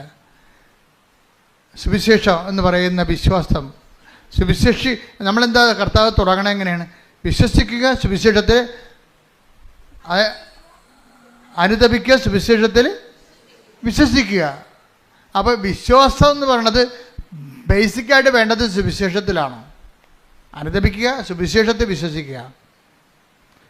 അപ്പോൾ ദൈവത്തിൻ്റെ വചനങ്ങളിലും ദൈവത്തിൻ്റെ രക്ഷാകര പദ്ധതികളിലും ദൈവത്തിൻ്റെ പരിപാലന മാർഗങ്ങളിലെയും നമ്മൾ വിശ്വാസത്തിലെടുക്കണം. എന്നിട്ട് ആ വിശ്വാസത്തെ നമ്മൾ പ്രയോഗിക്കണമാണ് ഉപ്പിടുമ്പോൾ. ഉപ്പ് അവൻ പിന്നെ ഒരു ഗുണം ചെയ്തു. അവൻ അത്ര മോശക്കാരനല്ല. അവൻ എപ്പോഴും ഈ ഉപ്പൊക്കെ പബ്ലിക്കായിട്ട് ഇടാനും ബുദ്ധിമുട്ടുണ്ടെങ്കിലും തൈലം പൂശിയിട്ടേ അവൻ ഇറങ്ങത്തുള്ളൂ. അവൻ ഇൻ്റർവ്യൂവിനാണെങ്കിലും വീട്ടിൽ എല്ലാ ഉടമ്പടി തൈലം പൂശിയിട്ട് ഇറങ്ങത്തുള്ളൂ. പക്ഷെ അമ്മ അതിനേക്കാൾ കടുത്ത ആൾക്കാരാണ്. പക്ഷേ നമ്മൾ നോക്കുമ്പോൾ അമ്മയുടെ സാക്ഷ്യം കേൾക്കുമ്പോഴുണ്ടല്ലോ, ഇവന് അവിടെ ജോലി കിട്ടാൻ ഒരു സാധ്യതയുമില്ല. പക്ഷേ അമ്മ മാതാവിൻ്റെ നോട്ട് ബൈ മെറിറ്റ് എന്നല്ലേ, എനിക്ക് കഴിവില്ല, എൻ്റെ കഴിവല്ല, നിൻ്റെ കൃപയെന്നല്ല എൻ്റെ പ്രഖ്യാപനം. നമ്മൾ വിശ്വസിക്കണത് എന്താ പ്രഖ്യാപിക്കണത്? എൻ്റെ കഴിവല്ല, നിൻ്റെ കൃപ. അതിനാണ് ഈ ഉപ്പിടണത്, വിശ്വാസപ്രമാണം ചെല്ലണത്. അപ്പോൾ ആ ജോലി അവന് കിട്ടി. അതിൻ്റെ സാക്ഷിയാണ് അവൻ പറഞ്ഞ കഴിഞ്ഞ ദിവസങ്ങളിൽ. ഞാൻ നിങ്ങളോട് പലപ്പോഴും പറഞ്ഞിരിക്കുന്ന കാര്യങ്ങളെല്ലാം കൃത്യവും കറക്റ്റായിട്ടുള്ള കാര്യങ്ങളും ആയിരക്കണക്കിന് ജനങ്ങൾ അവരുടെ ജീവിതത്തിൽ പ്രാവർത്തികമാക്കി വിജയിച്ച കാര്യങ്ങളാണ്. അതുകൊണ്ട് ചെയ്യുമ്പോൾ തന്നെ സൂക്ഷിച്ചും കൂടുതൽ ഈസിയായിട്ട് ചെയ്യാൻ കഴിയുന്നവർ കൂടുതൽ കഷ്ടപ്പെട്ട് നിവർത്തിക്കണം. പറഞ്ഞ മനസ്സിലായ കാര്യം, നിങ്ങളുമായിട്ട് കോമ്പറ്റ് ചെയ്യുന്ന ആൾക്കാർ വേറെയാണ്. കൂടുതൽ ഈസിയായിട്ട് ചെയ്യാൻ കഴിയുന്നവർ കൂടുതൽ കഷ്ടപ്പെട്ട് ഉടമ്പടി നിവർത്തിക്കണം. എന്താ കാര്യം വെച്ചാൽ, ഇപ്പോൾ ചിലരൊക്കെ സാക്ഷ്യം പറയാൻ വന്നിട്ട് പോകും, ഉടമ്പടി ചെയ്യാൻ വന്നു. അവർ ഉടമ്പടി ചെയ്യാൻ വേണ്ടി മാത്രം പ്ലെയിനിൽ സഞ്ചരിച്ച് അന്യരാജ്യത്തു നിന്ന് വന്നിട്ട് ഉടമ്പടി ചെയ്തിട്ട് അന്ന് തന്നെ പോകുകയാണ്. അവർക്ക് ഒരു ഉടമ്പടിക്ക് ലാഭമാകണത്, അവർക്ക് ഉടമ്പടിക്ക് ചിലവാകണത് 2.5 ലക്ഷം രൂപ 3 ലക്ഷം രൂപയാണ് ഒരു ഉടമ്പടിക്ക്. അപ്പം ഞങ്ങൾ രാവിലെ വന്ന് ഇവിടെ കലവൂരിൽ ആലപ്പുഴയിൽ നിന്നൊക്കെ വന്നിട്ട് ഞങ്ങൾ വെളുപ്പിനെ വന്ന് നിൽക്കണമെന്ന് പറയും. എപ്പോഴാണ് ഞാൻ ചോദിക്കുക, എത്ര മണിക്കാണ് വന്നത്? 7 മണിക്ക്. അതാണ് നിങ്ങളുടെ വെളുപ്പിനെ. ഞങ്ങൾ വെളുപ്പിനെ വന്ന് നിൽക്കണം എന്ന് പറയും. ഇവിടെ വെറുതെ നടന്ന് വന്നതായിരിക്കും. അപ്പം ഞാൻ എത്ര മണിക്ക്? 7 മണിക്ക്. അപ്പം വെളുപ്പിനെന്ന് പറഞ്ഞാൽ 7 മണിക്കാണ്. ഇവർക്ക് ഇപ്പോഴും നേരം വെളുത്തിട്ടില്ല. അപ്പം അതുകൊണ്ട് കൂടുതൽ ഈസിയായിട്ട് വരുന്ന ആൾക്കാർ കൂടുതൽ അതിൻ്റെ അകത്ത് കഷ്ടപ്പെട്ട് ഇൻവെസ്റ്റ് ചെയ്യുമ്പോൾ ദൈവത്തിന് മനസ്സിലാകും ഇത് സത്യസന്ധമായ കാര്യമാണെന്ന്. പറഞ്ഞ മനസ്സിലായില്ലേ? ഇത് ഏറ്റവും വലിയ പ്രശ്നമേ. എനിക്ക് ഇപ്പോൾ ഇത്രയും നാൾ ലക്ഷക്കണക്കിന് മനുഷ്യർ ഉടമ്പടി എടുത്തപ്പോൾ എൻ്റെ മനസ്സിൽ പരിശുദ്ധാത്മ പറയണത്, ഇതിൻ്റെ ഏറ്റവും വലിയ കുഴപ്പം പിടിച്ച സംഭവം എന്താണെന്നറിയാമോ? ദൈവത്തിനെ ഒന്ന് വിശ്വസിപ്പിച്ചെടുക്കുകയാണ്. ഞാൻ എടുത്തിരിക്കുന്ന സത്യസന്ധമായ ഉടമ്പടിയാണെന്ന് ദൈവത്തിനെ ഒന്ന് വിശ്വസിപ്പിച്ചെടുക്കാൻ വലിയ പാടാണ്. നമ്മൾ എടുത്തിരിക്കുന്ന ഉടമ്പടി, നിങ്ങളുടെ റിസ്ക് എന്ന് പറഞ്ഞാൽ എന്താണ്? ഉടമ്പടിയിലുള്ള റിസ്ക് ഫാക്ടർ എന്താണ്? ഈ നിങ്ങൾ എടുത്തിരിക്കുന്ന ഉടമ്പടി സത്യസന്ധമാണെന്ന് ദൈവത്തിനെ വിശ്വസിപ്പിച്ചെടുക്കണതാണ് പാട്. അത് ഇത്തിരി സമയമെടുക്കും. അത് നിങ്ങളുടെ ഓരോ കാര്യങ്ങളിലൂടെ നമ്മൾ സീരിയസ് ആണ് ഈ വിഷയത്തിൽ, സിൻസിയറാണെന്ന് ദൈവത്തിനെ നമ്മൾ വിശ്വസിപ്പിച്ചെടുക്കണം. അത് ഓരോ ദിവസത്തെയും ഉടമ്പടിയുടെ വെല്ലുവിളിയാണിത്. എന്താണ്? എൻ്റെ ഉടമ്പടി കർത്താവിനെ കൊണ്ട് കൺകർ ചെയ്യിക്കണം. My covenant must be concurred by Jesus. അത് ദിവസങ്ങളും ഉയർത്തണ വെല്ലുവിളിയാണ്. നമ്മുടെ മുമ്പിൽ ഓരോ ദിവസവും ഉയർത്തണ വെല്ലുവിളിയാണ് നമ്മളെടുത്തിരിക്കുന്ന ഉടമ്പടിയെ കൊണ്ട് ദൈവത്തെ കൊണ്ട് അംഗീകരിപ്പിച്ചെടുക്കുക എന്നുള്ളത്. ആ സത്യസന്ധമായ ഉടമ്പടിയാണെന്ന്. അത് അഭ്യാസം കാണിക്കാൻ ചെയ്തതല്ല, ദൈവത്തോടുള്ള സ്നേഹത്താൽ വിശ്വസിച്ച് ഇത് അവസാനത്തെ തിരഞ്ഞെടുപ്പാണെന്നുള്ള ബോധ്യത്തിലാണ് എൻ്റെ മക്കൾ ചെയ്യണമെന്നുണ്ടെങ്കിൽ പെട്ടെന്ന് ഇത് ഫയറാകണത്. അതുകൊണ്ട് അറിഞ്ഞ് ആണ് ഇതിൻ്റെ അകത്ത് ഇൻവെസ്റ്റ് ചെയ്യേണ്ടത്. ശ്രുതികടെ ഹല്ലേലൂയ. ഹല്ലേലൂയ ഹല്ലേലൂയ ഹല്ലേലൂയ ഹല്ലേലൂയ ഹല്ലേലൂയ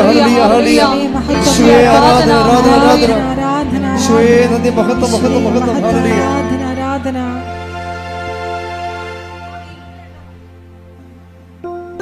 നിങ്ങളുടെ കൈകളെ രോഗസൗഖ്യ പ്രാർത്ഥനയുടെ സമയമാണ്.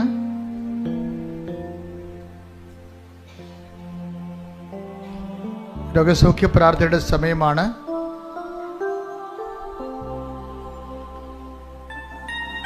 വിവിധ രോഗങ്ങളെ വലയുന്നവര് രോഗാതുരമായ സ്ഥാനങ്ങളിലെ വലത് കൈ വെച്ചുകൊണ്ട് മരുന്നോ ലേപനോ അല്ല, മരുന്നിനും ലേപനത്തിനും സുഖപ്പെടുത്താൻ കഴിയുന്നതിന് ഉള്ള പരിധി നീ തന്നെ നിൻ്റെ ജീവിതത്തിൽ അനുഭവിച്ചറിഞ്ഞതാണ് എന്നുള്ള ബോധ്യത്തോടു കൂടി എവിടെയാണ് വേദന, എവിടെയാണ് ഭാരം, വർഷങ്ങളായി ആയിരക്കണക്കിന് മനുഷ്യർ സൗഖ്യപ്പെട്ട ഈ വേദിയിൽ മാതാവ് നിന്റെ കൈകളെ ഇരിക്കുന്ന സ്ഥലത്ത് അമ്മയുടെ കൈകൾ വെച്ചുകൊണ്ട് നിന്റെ സൗഖ്യത്തിനായി പ്രാർത്ഥിക്കുന്ന സമയമാണ്. ഞാനും എൻ്റെ സ്വരവും ഒക്കെ ഒരു ദൈവത്തിൻ്റെ ഒരു മീഡിയമായിട്ട് മാത്രം നിൽക്കുന്നതാണ്. കൃപാസനത്തിൽ ജീവനോടെ പ്രത്യക്ഷപ്പെട്ട അമ്മ തന്നെയാണ്. നിങ്ങൾ കൈവെക്കുമ്പോൾ ആ കൈവെക്കുന്നിടത്ത് അമ്മയുടെ കൈകൾ വെക്കുന്നുണ്ടെന്ന ബോധ്യം ഉണ്ടാകണം. എവിടെയാണ് രോഗം? മുതുകിന് രോഗമുള്ളവരുണ്ട്, സ്പോണ്ടിലോസിസ് രോഗമുള്ളവരുണ്ട്, കഴുത്തിന് രോഗമുള്ളവരുണ്ട്, ഉദരത്തിന് രോഗമുള്ളവരുണ്ട്, കരളിന് രോഗമുള്ളവരുണ്ട്, ഹൃദയത്തിന് രോഗമുള്ളവരുണ്ട്, ശിരസിന് രോഗമുള്ളവരുണ്ട്, സർവാംഗം രോഗമുള്ളവരുണ്ട്. അവിടെ എല്ലാ ഇടങ്ങളിലും കൈകൾ വെച്ചുകൊണ്ട് ഇട്ടുമുഴക്കം പോലെ ശ്രദ്ധിക്കട്ടെ, സൗഖ്യത്തിനായി ശ്രദ്ധിക്കട്ടെ. ഹല്ലേലൂയ, ഹല്ലേലൂയ, ഹല്ലേലൂയ. മഹത്വം, മഹത്വം. എല്ലാ രോഗങ്ങളും സുഖപ്പെട്ടുകൊണ്ട് ഈ ആരാധനയിലൂടെ അങ്ങയുടെ നാമത്തെ വീണ്ടും വീണ്ടും മഹത്വപ്പെടുത്തണമേ. ഹല്ലേലൂയ, ഹല്ലേലൂയ, ഹല്ലേലൂയ. കർത്താവിന്റെ ഉന്നതമായ നാമത്തിന് സ്വന്തം ചെയ്യുന്ന കർത്താവിന്റെ വിശുദ്ധ പൗരോഹിത്യത്തെ മഹത്വപ്പെടുത്തണമേ. കർത്താവ് സഭയിലുള്ള സാന്നിധ്യം പ്രകടമാക്കണമേ. അമ്മേ, പരിശുദ്ധ അമ്മേ, ദേവമാതാവേ, എല്ലാ മക്കൾക്കും വേണ്ടി മധ്യസ്ഥം വഹിക്കണമേ. ഉച്ച മുതൽ ഉള്ളംകാൽ വരെ അങ്ങയുടെ വിശുദ്ധമായ രക്തത്താൽ കഴുകണമെന്ന് പ്രാർത്ഥിക്കുന്ന കോശങ്ങളിലെ രക്തധമനികളിലെ കർത്താവിൻ്റെ രക്തം പടരട്ടെ. കോശങ്ങളിലെ രക്തധമനികളിലെ ശിഷ്ടമുള്ള ഇടങ്ങളിലെ, അതുപോലെ തന്നെ പിസ്സുലുള്ള ഇടങ്ങളിലെ, പിസിയോടി ഉള്ള ഇടങ്ങളിലെ, മുഴകളുള്ള ഇടങ്ങളിലെ കർത്താവിൻ്റെ രക്തം പടരട്ടെ. രക്തം കട്ടപിടിച്ച അവസ്ഥകളെ യേശു ക്രിസ്തു നാമത്തിൽ മെൽട്ടായി പോകട്ടെ. മക്കളില്ലാത്തവര്, ബോധം മറഞ്ഞവരെ, തളർന്ന് കിടക്കുന്നവര്, മരുന്ന് ഏൽക്കാത്തവര്, കിടപ്പിലായിപ്പോയിട്ടുള്ളവര്, ഭക്ഷണം കഴിക്കാൻ പറ്റാത്തവര്, വെള്ളം കുടിക്കാൻ പറ്റാത്തവര്, മൂത്രം അറിയാതെ പോകുന്നവര്, രക്തമൊഴുകാതെ പോകുന്നവര്, സ്രാവങ്ങളുള്ളവര്, ചെവിന്ന് പഴുപ്പ് വരുന്നവര്, നിർത്താത്ത മൂക്കൊലിപ്പുള്ളവര്, ഉച്ച മുതല് ഉള്ളംകാൽ വരെ കർത്താവിന്റെ വിശുദ്ധമായ രക്തത്താൽ കഴുകപ്പെടട്ടെ. മാരകരോഗങ്ങള്, തീരാവേദികള്, നടുവേദനകള്, കിഡ്നി വേദനകള്, സ്പോണ്ടിലോസിസ് അസുഖങ്ങള്, വളഞ്ഞ നടുവെല്ലുകള്, തുളലുകള്, കുഴഞ്ഞ അസ്ഥികള്, ഓപ്പറേഷന് ശേഷം റോഡുകള് അകത്തായി പോയവര്, ഇനി ഓപ്പറേഷൻ ചെയ്യാൻ പറ്റുകയില്ലെന്ന് പറഞ്ഞവര്, സിസേറിയൻ കാരണം ഇനി മക്കൾ ഉണ്ടാവത്തില്ലെന്ന് പറഞ്ഞവര്, മക്കളില്ലാത്ത ദമ്പതികള്, യേശുവിന്റെ നാമത്തില്, ഓട്ടിസം രോഗികള്, ഹൈപ്പർ ആക്ടിവിറ്റി കുഞ്ഞുങ്ങള്, മക്കൾ ഇല്ലാത്തവര്, പഠിക്കാൻ പറ്റാത്തവര്, വീട്ടിൽ കലഹം ഉണ്ടാക്കുന്നവര്, മദ്യപാന ആസക്തികള്, മനോരോഗികള്, എപ്പിലെപ്സി രോഗികള്, അപസ്മാ രോഗങ്ങള്, വിട്ടുമാറാത്ത പനികള്, രോഗങ്ങള്, പീഡകള്, ആദികള്, വ്യാധികള്, അസമാധാനങ്ങള്, യേശുവിന്റെ നാമത്തില് മാറിപ്പോകട്ടെ. ശ്രദ്ധിക്കട്ടെ.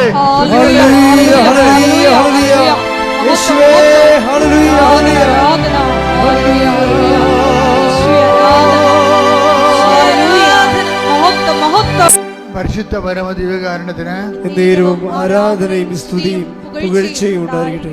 എൻ്റെ മക്കളെ, ജീവിത ഭാരങ്ങള്, ജീവിത പ്രാരാബ്ദങ്ങള്, ജീവിത ദുരിതങ്ങള്, ജീവിത സങ്കടങ്ങളുടെ മേൽ ദൈവിക തീരുമാനം ഉണ്ടാകുകയും വിടുതൽ പ്രാപിക്കുകയും ചെയ്യുന്ന സമയമാണ്. ജോലി ഇല്ലാത്തവര്, ജോലി നഷ്ടപ്പെട്ടവര്, വീടില്ലാത്തവര്, വീടിന് വെക്കാൻ സ്ഥലം പോലും ഇല്ലാത്തവര്, സാമ്പത്തികമായ ബാധ്യതകളാൽ വിഷമിക്കുന്നവര്, ജപ്തി നടപടി നേരിടാൻ പോകുന്നവര്, നടപടിയിൽ ഇരിക്കുന്നവര്, വിവാഹത്തിലെ ബന്ധം പിരിഞ്ഞുകൊണ്ടിരിക്കുന്നവര്, കോടതി കേസ് കിടക്കുന്നവര്, അതുപോലെ തന്നെ കോടതിയിൽ അദാലത്തിന് വിളിച്ചിരിക്കുന്നവര്, ഓരോരോ വിഷയങ്ങൾക്ക് വേണ്ടിയും കർത്താവിന്റെ തിരുസഭയിൽ കണ്ണീരോടെ പ്രാർത്ഥിക്കുന്നവർ, പറഞ്ഞാൽ അനുസരിക്കാത്ത മക്കള്, വീട്ടിൽ നിന്ന് ഇറങ്ങിപ്പോകുന്ന മക്കള്, തോന്നുമ്പോൾ തിരിച്ചു വരുന്ന മക്കള്, അനുസരണ ഇല്ലാത്തവര്, തെറ്റായ പ്രണയത്തിൽ കുടുങ്ങിക്കൊണ്ട് കുടുംബത്തിൽ നാശം വിതക്കുന്ന മക്കള്, അന്ധമായ അവസ്ഥകളിൽ കുടുംബത്തിന്റെ കാര്യങ്ങളൊന്നും അന്വേഷിക്കത്തില്ല, മാതാപിതാക്കന്മാർ അന്വേഷിക്കത്തില്ല, മക്കളെ സഹോദരങ്ങൾ അന്വേഷിക്കത്തില്ല, സ്വന്തം കാര്യം മാത്രം നോക്കിക്കൊണ്ട് സ്വന്തം കാര്യത്തിന് വേണ്ടി കുടുംബത്തെ ഉപദ്രവിച്ചുകൊണ്ടിരിക്കുന്നവര്, കുടുംബത്തിന്റെ അസുര വിത്തുകൾ എന്ന് പറയുന്ന സന്തതികള്, അവരുടെ മേലെല്ലാം കർത്താവിന്റെ രക്തം പതിക്കട്ടെ. യേശുവിന്റെ നാമത്തില്, സഭയുടെ അധികാരത്തില്, പുരുഷന്റെ അടയാളത്തില്, ദൈവത്തിന്റെ ശക്തിയാൽ മാരക തടസ്സങ്ങള്, തീരാവേദ്യങ്ങള്, ജീവിത ദുരിതങ്ങള് യേശുവിന്റെ നാമത്തിൽ മാറിപ്പോകട്ടെ. ഹല്ലേലൂയ, ഹല്ലേലൂയ, ഹല്ലേലൂയ, ഹല്ലേലൂയ. മഹത്വം. യേശുവേ നന്ദി. ഹല്ലേലൂയ. പോയിക്കൊണ്ട് അങ്ങയുടെ നാമത്തെ വീണ്ടും ഈ ആരാധനയിലൂടെ യേശുവേ. സമാപന ആശീർവാദമാണ്. കൈകുപ്പി കർത്താവിനോട് സ്വകാര്യമായി പറയാനുള്ള കാര്യങ്ങൾ ഇപ്പോൾ മൗനമായി പറയുക. കർത്താവിനോട് സ്വകാര്യമായി പറയാനുള്ള കാര്യങ്ങൾ ഇപ്പോൾ മൗനമായി പറയുക. ആശീർവാദത്തിൻ്റെ സമയമാണ്. സാക്ഷ്യം പറയാൻ സാധിക്കും ഈ വിഷയത്തിന് വേണ്ടി.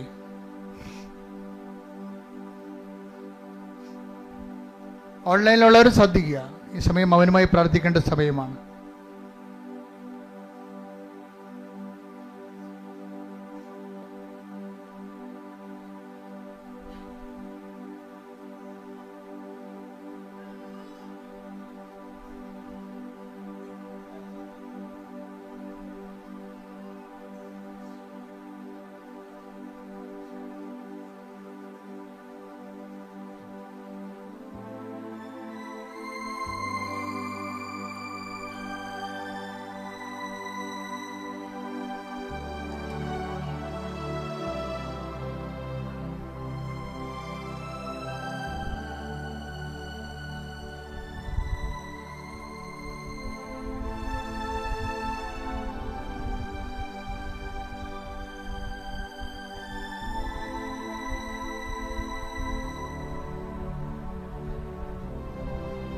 ഒരിക്കൽ കൂടി മരിയൻ ഉടമ്പടിയിൽ സമർപ്പിച്ചിരിക്കുന്ന എല്ലാ വിഷയങ്ങളും ദൈവമാതാവിൻ്റെ മധ്യസ്ഥതയിൽ ദിവ്യകാരുണ്യ സന്നിധിയിൽ സമർപ്പിച്ച് നമുക്കൊരു നിമിഷം മൗനമായിട്ട് പ്രാർത്ഥിക്കാം.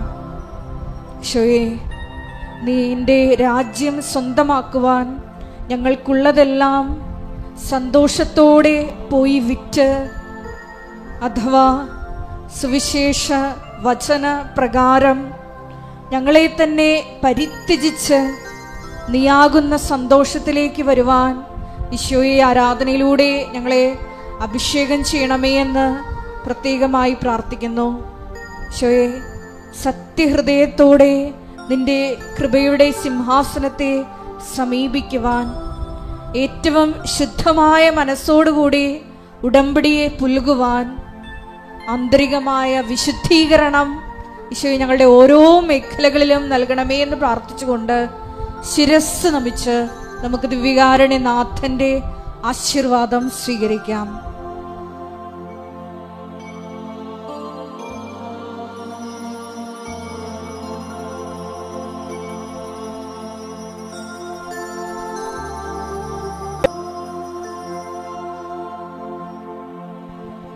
പരിശുദ്ധ പരമമാ ദിവ്യകാരുണ്യമേ, ഇന്നും എന്നും അങ്ങേക്കാരാധന. പരിശുദ്ധ പരമമാ ദിവ്യകാരുണ്യമേ, ഇന്നും എന്നും അങ്ങേക്കാരാധന. പരിശുദ്ധ പരമമാ ദിവ്യകാരുണ്യമേ, ഇന്നും എന്നും അങ്ങേക്കാരാധന.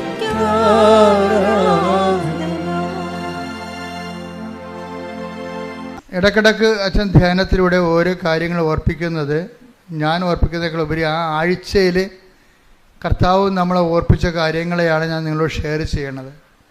നിങ്ങളിത് മറ്റുള്ളവർക്ക് ഷെയർ ചെയ്യണം. അവർ രാവിലെ എഴുന്നേൽക്കുമ്പോൾ തന്നെ അവർ ഡെയിലി ബ്രെഡ് അനുദിനാനുഗ്രഹ പ്രാർത്ഥന കൂടി 5:30 അച്ഛൻ്റെ കൂടെ പ്രത്യക്ഷിക്കുന്ന പ്രാർത്ഥനയിലിട്ട് അത് തന്നെ അപ്പോൾ ഷെയർ ചെയ്യണം. അതിനെ സ്റ്റാറ്റസ് ആക്കണം. അത് എല്ലാ മക്കളിലേക്കും ക്രിസ്തു എത്തിച്ചേരുന്നുണ്ടെന്ന് നമ്മൾ ഉറപ്പുവരുത്തണം. പ്രിയമുള്ളവരെ, പുറത്തുനിന്ന് കുറേ ആൾക്കാർ തിരിയൊക്കെ വിൽക്കുന്നുണ്ട്. അതൊന്നും വെഞ്ചരിച്ചതല്ല. ഒത്തിരി ആൾക്കാർ വെഞ്ചരിച്ചതാണെന്നും പറഞ്ഞുകൊണ്ട് ഉടമ്പടി തിരിയാണെന്നും പറഞ്ഞ് വാങ്ങിച്ചുകൊണ്ട് പോകുന്നുണ്ട്, അബദ്ധത്തിൽ വീഴുന്നുണ്ട്. പുറത്ത് ഒരു സാധനം വെഞ്ചരിച്ചതല്ല. അച്ഛൻ വെഞ്ചരിച്ചിരിക്കുന്ന സ്റ്റോളിൽ മാത്രമേ ഉള്ളൂ. കൃപാസനത്തിൽ വന്ന് തീർത്ഥാടക ഉടമ്പടി എടുത്തിരിക്കുന്ന സഹോദരങ്ങൾക്ക് മാത്രമാണ് മരിയൻ ഉടമ്പടി നേർച്ച വസ്തുക്കൾ അത് കൃപാസനത്തിൻ്റെ സ്റ്റോളിൽ നിന്ന് നമുക്ക് ബഹുമാനപ്പെട്ട വി പി ജോസഫ് അച്ഛൻ തന്നെ ഇവിടുത്തെ പ്രത്യക്ഷീകരണ അൽത്താരയിൽ ദിവ്യകുർബാന അർപ്പിച്ച് വെഞ്ചരിച്ച് പ്രാർത്ഥിച്ചാണ് നിങ്ങൾക്ക് നൽകുന്നത്. അത് പുറത്ത് ലഭ്യമല്ല എന്നുകൂടി സ്നേഹപൂർവ്വം ഓർമ്മപ്പെടുത്തുന്നു.